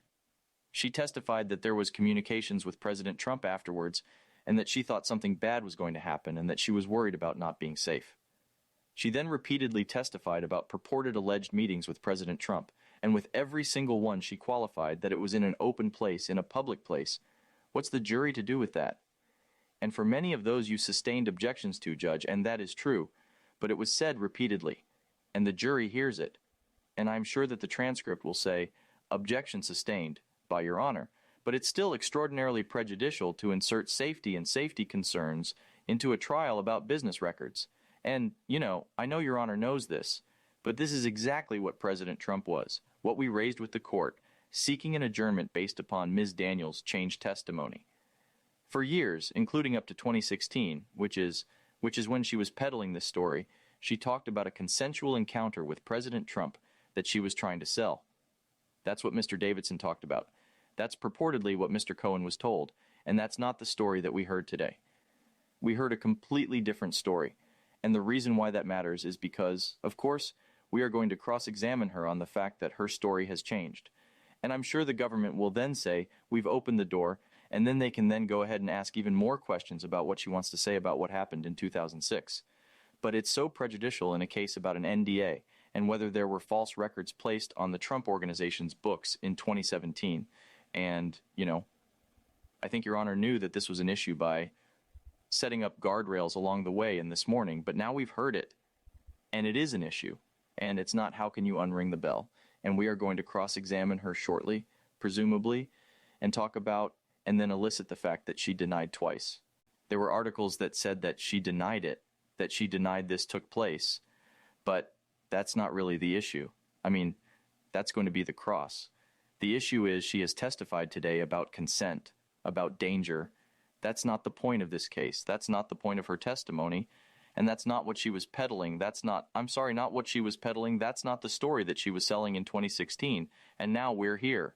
The least of which is the fact that just over lunch, people are already reporting, everybody is reporting that she's suggesting consent. Again, that's a new fact, and it's extraordinarily prejudicial. And the mere fact that she says there was consent after saying she blacked out, doesn't remember anything. They only had water, but she doesn't remember anything. This is the kind of testimony that makes it impossible to come back from. Not even talking about the fact that we are talking about somebody who is going to go out and campaign this afternoon, and how unfair it is in that environment as well. But the government must have known this was coming out, and it's just, we sit here listening to it, and we objected to it the best that we could. But, this has nothing to do with the reason why we're here, Your Honor. And even the limited fact that she signed the NDA, the limited fact that she was selling this story over the years, including at the time of the election, that's not what we heard today. That's not how the evidence came in from this witness. Of course, Your Honor cut her off several times, but there was so much, and we haven't looked at the transcript to give all of the examples, and we are happy to do so if that's helpful. But how can we come back from this in a way that's fair to President Trump, and in a way to make sure that this process stays exactly where it should be, which is about whether there were false records on the Trump Organization's books and put on in 2017. So, we believe, regrettably, that there should be a mistrial, and that to the extent that there is another trial, that this witness is either excluded or that her testimony is extremely limited to the guardrails, frankly, that Your Honor set this morning. Thank you, Mr. Blanche. People? Yes, thank you, Your Honor. Again, I would just note this was fully briefed by the defense in their motions in limine, and Your Honor did not put any guardrails on her testimony. Recognizing, of course, that this completes her account. Her account completes the narrative of the events that precipitated the falsification of business records. And this story, Your Honor, her account is highly probative of the defendant's intent, his intent and his motive in paying this off, and making sure that the American public did not hear this before the election. It is precisely what the defendant did not want to become public. I will say, without getting into too many details, that Mr. Blanche's recitation of the fact that this is entirely new is not true. I will say that, and I'm sure that he knows this, that the account and things like the fact that a condom was not used has been out there for a very, very long time. This is not new. This is not a new account. Now, there were certain details that I told Your Honor that she remembered after a movie in 2019, and I was going to elicit that. You asked me not to, and I did not. But you know, the other thing is, Judge, they opened the door to this. So the 2011 threat to her was opened on not only in their opening when they talked about legal fees and that she was changing, coming up with this story because she's an opportunist, out to make money and that she owes Mr. Trump legal fees. So they opened the door. That's the subject of the defamation case. Second, they specifically put in an exhibit which was admitted in evidence through Keith Davidson's testimony, where they referenced this threat in 2011, saying that it was not true. And so it was incumbent upon us to bring out those details in her direct, again, to rehabilitate credibility where they attacked it both during Keith Davidson's testimony and on opening. So, Your Honor, we were extremely mindful of not eliciting too much testimony about the actual act. We did it initially before Your Honor even asked us to carve it back. Additionally, so there were details that were left out based on the court's instructions at the bench. They were additional details that were not brought out. But, Your Honor, this, stating that this is an entirely new story, is not accurate. And I'm certain that when they cross-examine Ms. Daniels, some of this will come out and some of this will come out on redirect. And I know that Your Honor has mentioned that you will allow me to elicit some of it on redirect in terms of what issues came up publicly and what details were remembered at different times based on different things. But they opened the door to the threat in 2011. And now Your Honor has asked us to discuss a limiting instruction on that, and we can certainly do that. We have written one that we have written up quickly that we can discuss with defense counsel, if they would like that.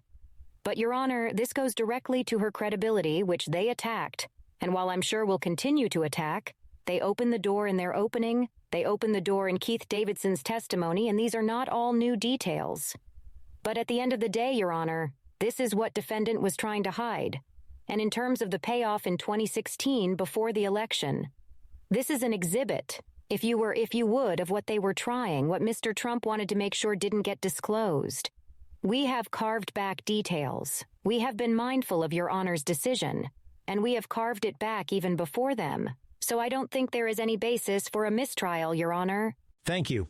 Just briefly, Your Honor, that misses the point a little bit of our argument. The point of the argument is that the reason why this evidence, in theory, is admissible over our objection is because these, in theory, are the facts which was presented to Mr. Davidson and Mr. Cohen so that they could evaluate whether they could enter into an NDA, and supposedly the fact and the details that were going to be kept from the American people in 2016. That's the theory for this evidence coming in. The problem is that isn't what came in. And so what came in is this extraordinarily prejudicial testimony that has changed over time. And we can't fix that except to cross-examine her. But it has nothing to do with the case. The voters decided in 2016. The people are going to make a lot of that in their summation, I expect. And Judge, I don't think anybody can listen to what that witness said and think that that has anything to do with the charged conduct. And it's the kind of testimony that's so prejudicial that you run the very high risk of the jury not being able to focus on the evidence that actually does matter. Your Honor, may I just add one thing? Mr. Blanche mentioned about the threat and so on. She testified about it directly that she was not threatened either physically or verbally by Mr. Trump. We made sure to elicit that. We made sure to say she did not say no. At the end of the day, it was the defendant who knew the details. We submit, Your Honor, he knew the details of what occurred in the room. Okay, I can rule on this. All right. As a threshold matter, Mr. Blanche, I agree that there were some things that would probably have been better left unsaid. I think that there are some areas that would have been better if the people did not go into them. In fairness to the people, I think the witness was a little difficult to control, and that's why I was permitting some leading to give them the opportunity to try to control the witness. It was not easy. Having said that, I do think that there were guardrails in place. I do think that the court instructed the prosecution that there were certain details that we don't need to get into. And again, I'm not dismissing what you are saying. I do think that there were some things that were better left unsaid. Having said that, I don't believe we are at the point where a mistrial is warranted. There are a few things that go along with that. I will note that where there were objections, the objections for the most part were sustained. Where there was a motion to strike testimony, for the most part, that motion was granted as well. I will also note that I was surprised that there were not more objections at various times during the testimony. And in fact, at one point the court sua sponte objected, because there was no objection coming from the defense. So when you say that, you know, the bell has been rung. The defense has to take some responsibility for that. The court has done everything that I can possibly do to protect both sides and to ensure fairness, and that's why, again, I objected on my own. Whether these are new stories or not new stories, the remedy is on cross-examination. And in fact, if they are new stories, the more fodder that I will expect to see on cross-examination if you have any. I also believe, if you want, I will give a limiting instruction regarding the incident at the parking lot in 2011. Just bear with me one moment. Your Honor, can I just object to that? 1 second, Ms. Netchels, please. Yes, Ms. Netchels? Your Honor, I just want to be a little clearer. I did see that you, on your own, sustained it. But we had moved beforehand to try to limit all this, and Your Honor had ruled that it could come in, and I didn't want to keep saying objection. That's a very general statement, Ms. Netchels. That's not accurate. If you are going to say something like that, be accurate. Well, I'm trying to be accurate. For example, I sustained a request that the people not be permitted to go into, or what was it, the Roger Ailes, is that his name, I agreed with you that that would be extremely prejudicial, and I didn't want them to go into that. So I didn't agree with everything that you requested, but I did agree with some things that you asked. Right. And so based on that ruling is what we were following. That's why we were not standing up and objecting. And once Your Honor signaled that you thought it had gone too far, we did start objecting very consistently. But up until that point, we really felt like Your Honor had ruled at the bench that they were allowed to do what they were doing. So I just wanted to be clear on that. Well, we have to agree to disagree on that. I think that I said multiple times to you and to the prosecution that we were going into way too much details. We were going into much more than we needed to. It wasn't necessary. I still believe that it wasn't necessary. Having said that, though, I don't think that we have reached a point where a mistrial is in order. I believe that a limiting instruction as to that incident in 2011 will cure that issue, and I believe that you have a remedy of cross-examination. And as I said before, the more times the story has been changed, the more fodder for cross-examination that you have. So I'm going to deny your motion for a mistrial at this time. Anything else? Do you want to discuss a limiting instruction now? Defense counsel confer. Can we approach? Sure. At sidebar. I'm sorry. I think we agreed on most of the language, and we can kick over the last part to you. So here I will read my version, our version, our version.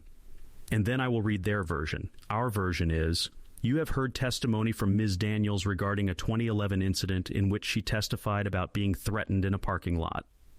This testimony was permitted to explain any impact this interaction may have had on the witness's state of mind, her credibility, and her willingness to publicly disclose aspects of her encounter with Mr. Trump. That's the part we agree on. Our version then say, you must not draw any inference that Mr. Trump was behind any such threats, nor may you draw any inference unfavorable to the defendant as a result of this testimony. The version from the defense says, I instruct you that Mr. Trump had nothing to do with any threat to this witness, and you may not draw any inference unfavorable to the defendant as a result of this testimony. Your Honor, can I just interrupt? I don't like even hearing it right now. This is going too quick. Honestly, we haven't really had time to think about it. Do you want to think about it? Yes, because even hearing it, it sounds like Your Honor is saying, yeah, this actually happened and we can test it. We're going to have to cross on this. Okay, you can think about it and get it to me Thursday morning. Yes, Judge. Judge, may I have a few minutes to talk to the witness in an effort to just, perhaps, instruct her to be cautious about any testimony that... Is there any objection to that? No, Judge, no objection. Okay, you can take a minute to do that. Thank you. Do you want to take a picture of this? Yes, please. Sidebar concluded. Let me know when you are ready. I'm ready. As we discussed at the bench, the people submitted a proposed limiting instruction. Then I was also shown the additional language that the defense wanted to include. And upon further discussion, we have agreed that we are going to take some more time to think about it, and you will get it back to me by Thursday morning. Yes, Your Honor. Okay. Thank you, Your Honor. Yes, Your Honor. Okay.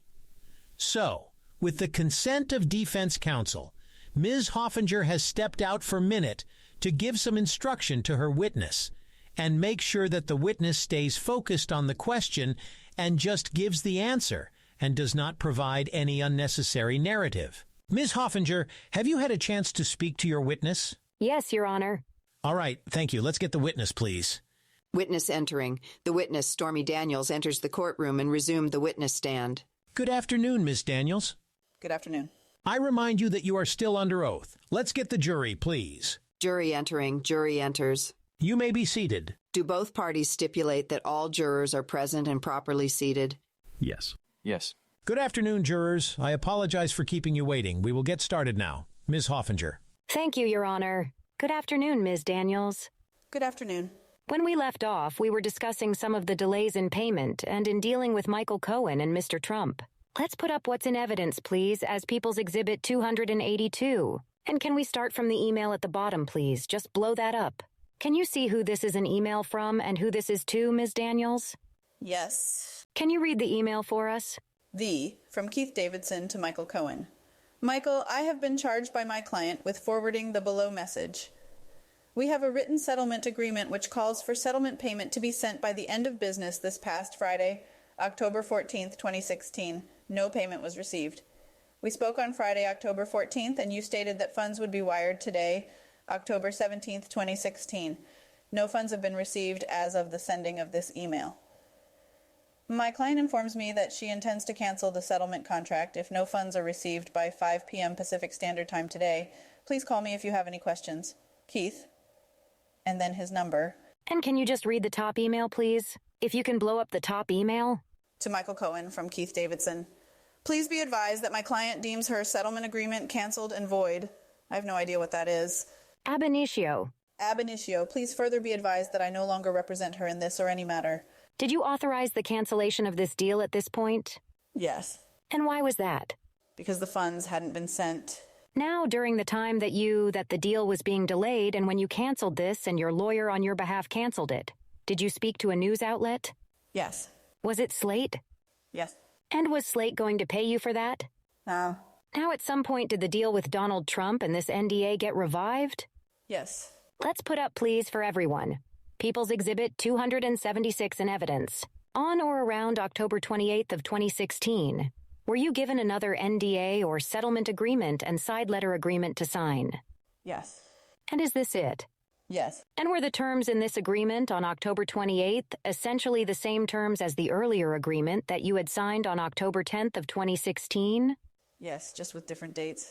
And so did this deal include, again, a $1 million breach liquidated damages clause? Yes. And did you sign this agreement? Yes. Okay. Let's just take a look at page 14 of the agreement, page 15 of the PDF.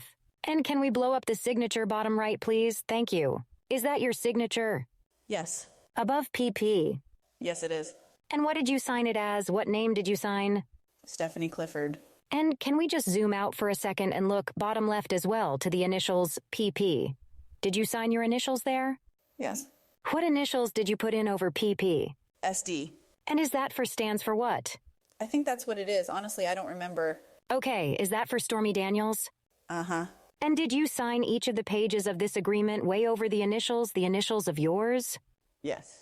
And can you take a look at page 17 of the PDF, please? Do you recognize the side letter agreement here? Yes. And can you please just highlight or blow up the signature bottom right? And did you sign it there? I did. What did you sign it as? Stephanie Clifford. And can we zoom out for a second? Is that page 17 of the PDF? Okay, thank you. Do you recognize the side letter agreement here? Yes. Okay. And who is written in for Peggy Peterson in the blanks? Stephanie Gregory Clifford, a.k.a. Stormy Daniels. And for David Dennison in the third paragraph? Can you blow that up? It said Donald Trump. And is that your understanding that that's who you were signing this agreement with? Yes. And can you just blow up the signature at the end of this side letter agreement, please? And did you sign this side letter agreement? Yes. And did you sign your name above Peggy Peterson, aka Stephanie Gregory Clifford, aka Stormy Daniels? Yes. And what did you sign your name as? Stephanie Clifford. And if we could just scroll over to the date. On what date did you sign that? October 28th, 2016. 2016, right? Thank you. You can take that down, thank you. Now, at some point after you signed this, did your attorney Keith Davidson receive the $130,000? Yes. And from that $130,000, did Keith Davidson and Gina Rodriguez take fees for the deal?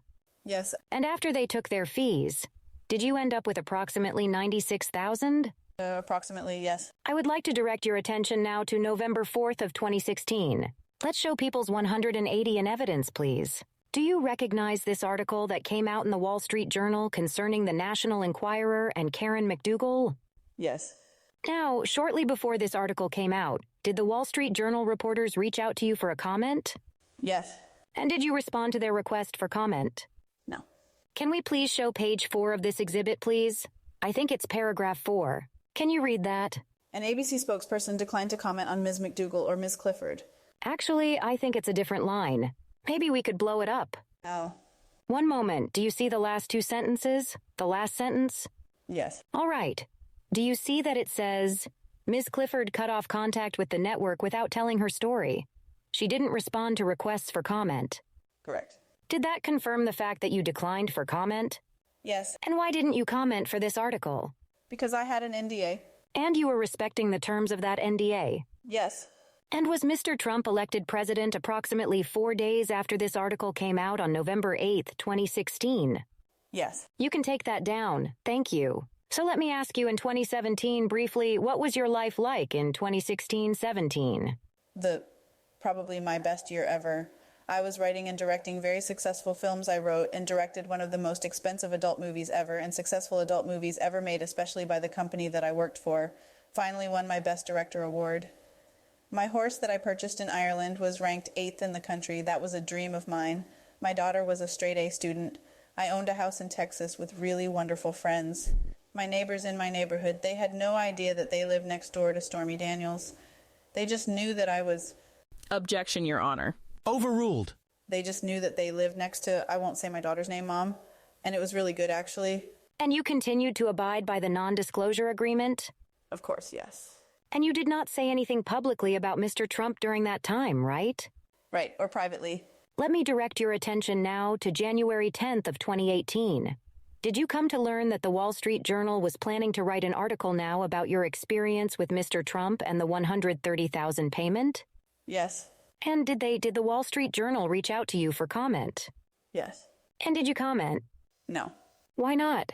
Because I was under the NDA, I was respecting that and didn't want to comment. Let me show you now what's in evidence as People's 277. If you can put that up for everybody, please. If you can blow it up just a little bit more, thank you. Do you recognize that, Ms. Daniels? Yes. What is that? It is a statement that was sent to me from Keith Davidson. And Keith Davidson being your lawyer at the time? Yes. And did you sign this statement? Yes. Did you initially want to sign this? No. Were you happy just to stay quiet and not say anything? Objection to the leading. Absolutely. Sustained. Why did you not want to sign it originally? Because it's not true, and because I was told that saying anything at all, anything was a violation of the NDA. Okay. Without disclosing the substance of your conversations with your attorney Keith Davidson, as a result of his advice, did you agree and sign this, in fact? Yes. Did you said it was not entirely truthful, is that right? Correct. Now, would you say that it was cleverly misleading? Yes. Objection, Your Honor. Sustained. It was not true in several details, is that right? Correct. And in some details, technically? Objection, Your Honor. I didn't hear the question. Was it in some details technically true? Yes. Did you know at the time that Keith Davidson would be getting this statement of yours to Michael Cohen? Yes. Did you know that Michael Cohen would then be sending it to the Wall Street Journal? Not specifically. Okay. Did you later learn that when the Wall Street Journal article came out? Yes. Very briefly, what happened to your life when this Wall Street Journal article came out in January of withdrawn. Let's put up People's 181 in evidence. Just to be clear what we're talking about, can you scroll up to the date of this article at the top? When this article came out in early January 12th of 2018, did it have an impact on your life? Yes. Briefly, what kind of impact did it have? Chaos. Laughter in courtroom. Suddenly I was front and foremost everywhere. People on the front lawn. My husband asking questions, my friends asking questions, and it blew my cover, I guess, for lack of a better way of explaining it, to everyone that I rode horses with, everyone in my neighborhood, everyone in my daughter's friends. We were ostracized from her playgroups, from the riding stable, from horse shows. Her dad lost his gig in his band. Objection, Your Honor. Sustained. I'm going to stop you. Thank you. Let me ask you, after the Wall Street Journal article came out, this article, did In Touch publish that article from back in 2011? Yes. That you had given a short interview? Yes. And did you want that article out at that point? No. And that article, when you first gave the interview, were you supposed to have been paid for it? Yes. And did you get paid in 2018 when they released it? No. After this article came out, the In Touch article came out, did Michael Cohen request of your attorney that you go on the Hannity show on Fox? Were you aware of that? Yes. And were you requested to go on Fox and to deny any interactions you had with Mr. Trump? They asked me if I would be willing, yes. And did you agree to do that? No. Why not? Because I didn't want to. Let me direct your attention now to January 30th of 2018. Were you scheduled on that day? You can take that down, thank you. Were you scheduled on that day to go on the Jimmy Kimmel Show? Yes. How did that come about? Gina set it up. And what was the plan for what you were going to discuss or not discuss on that show? I was not to discuss the relationship or NDA or anything like that. It was to show that it was to give an example of how I can go on and do promotions and things, but not break the NDA. And what happened shortly before you went on the show? Gina came to my room with some dresses. They were for me to try on to wear on the show on loan from designers or whatever. And she came, it was herself, people I didn't recognize, and Keith Davidson. And let's put up, please, People's 278 in evidence. Thank you. Maybe just blow it up a little bit. Do you recognize this? Yes. What is this? What do you recognize it to be? This is a statement that was handed to me in my hotel room when I was in town to do the Jimmy Kimmel Show by Keith Davidson. And did you initially say no to signing this? Yes. Without disclosing the substance of your conversations with your attorney, Keith Davidson, as a result of his advice, did you sign it? Yes. How did you sign it? Did you sign it in a particular way? I signed it Stormy Daniels, but I signed it not how my Stormy Daniels signature looks any other time that I have ever written it. Why did you do that? As a tip-off to Jimmy Kimmel. What kind of a tip-off? That either I didn't sign it, that I didn't sign it willingly. Is that because you were upset about signing it? Yes. And is this statement false? Yes.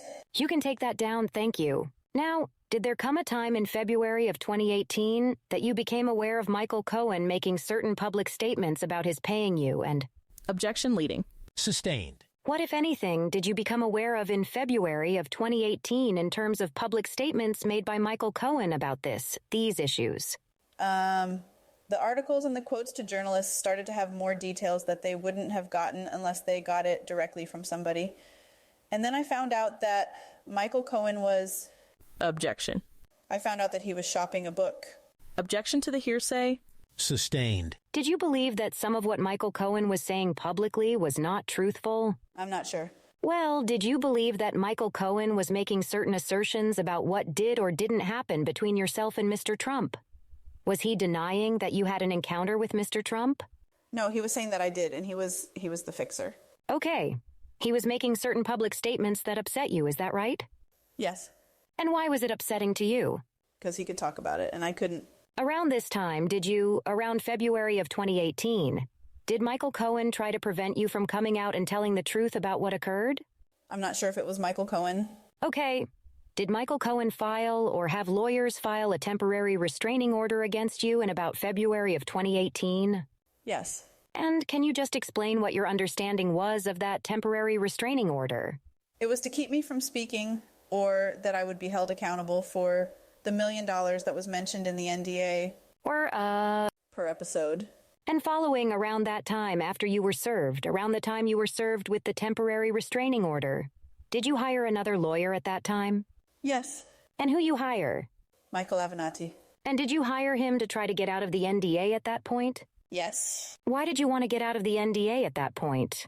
So that I could stand up for myself. Now, in about early March of 2018, did Mr. Avenatti file a lawsuit in California against Donald Trump and Michael Cohen's company, Essential Consultants, to try to get you out of the NDA?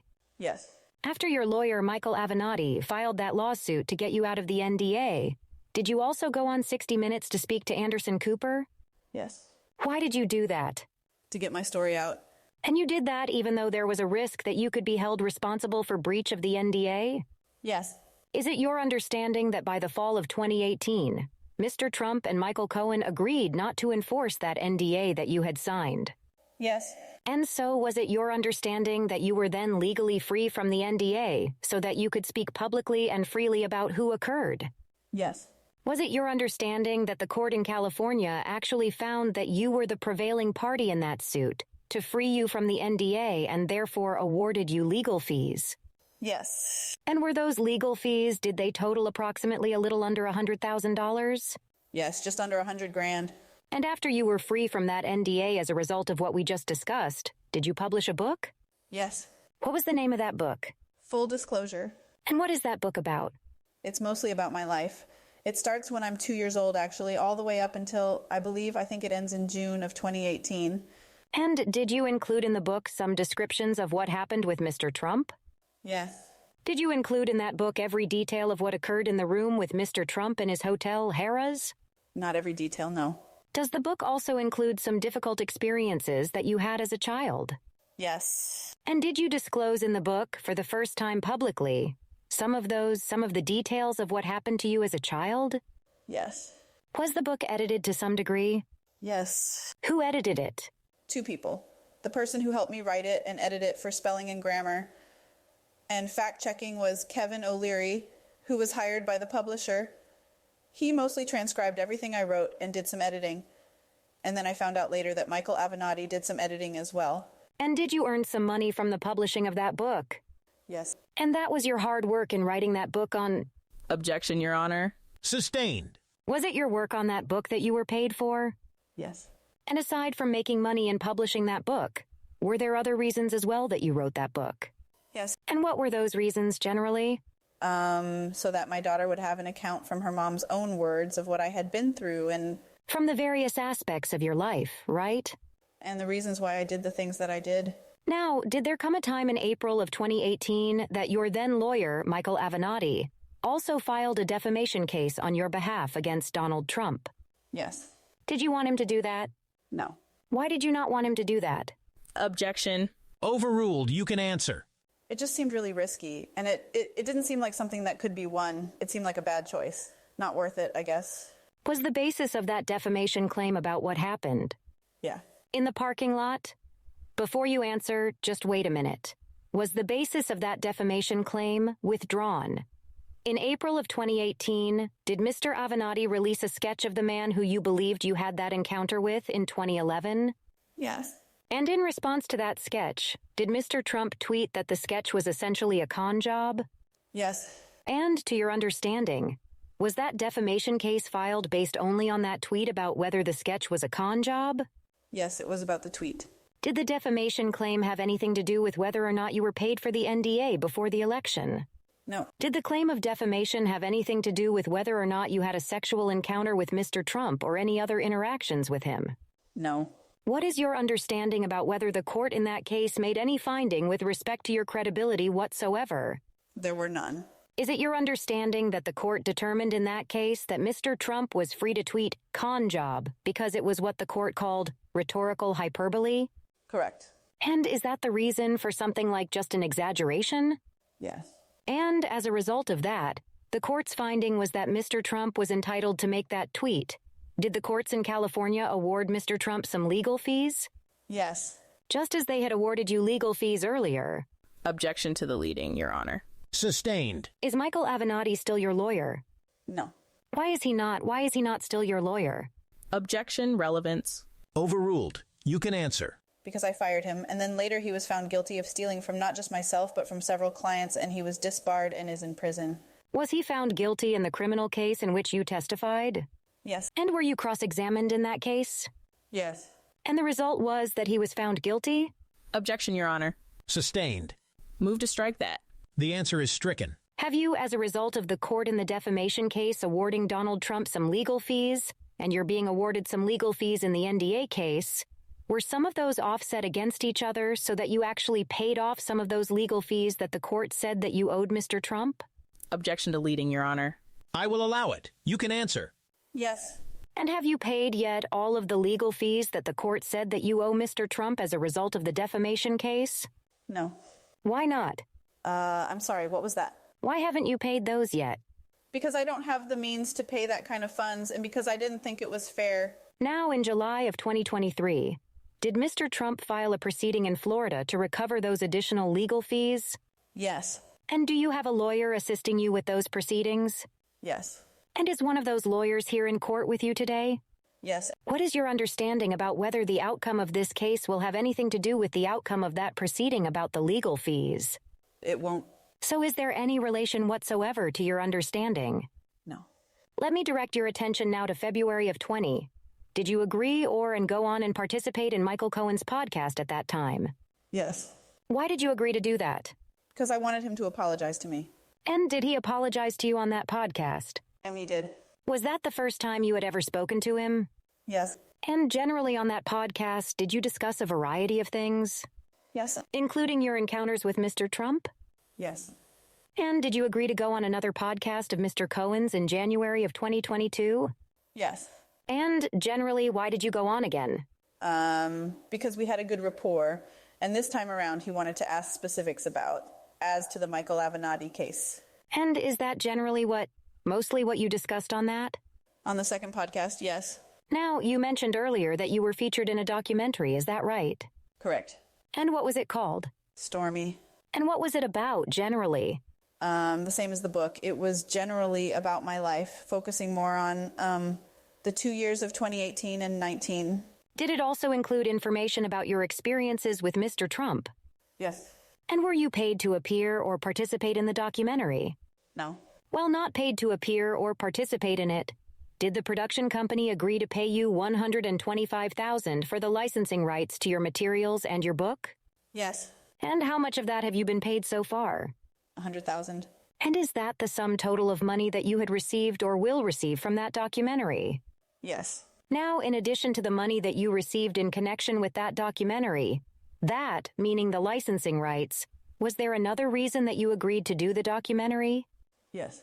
What was that generally? To get the truth out, the same as the book, to have an updated account. Did you first start on that documentary some years ago? Yes, in 2018. And was that well before we gave you a subpoena to testify in this case? Yes. Can we please put up People's 408A in evidence? First, I'm going to ask you, on March 15th of 2023, did you participate in an interview by Zoom with members of our office? Yes. And we are showing you now what's in evidence as People's Exhibit 408. What is the date of this? Well, first of all, do you recognize this? Yes. Do you recognize at Real Donald Trump to be Mr. Trump's Truth Social account? Yes. And did you recognize that to be his Truth Social account at the time, which is March 2023? Yes. What's the date on this Truth Social post? March 15th, 2023. And were you aware of this post when it came out, when Mr. Trump released it? The next morning, yes. Can you read it for us, please? Maybe you might want to make it a little bit bigger, if it's possible. I can see it. I'm good.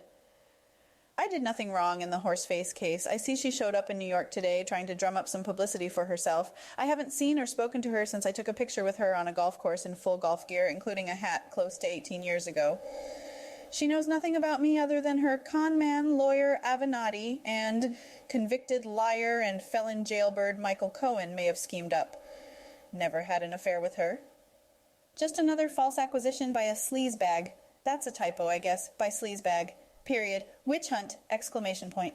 Who did you understand Mr. Trump to be referring to as horseface and sleazebag in this post? Me. Had he called you horseface publicly before?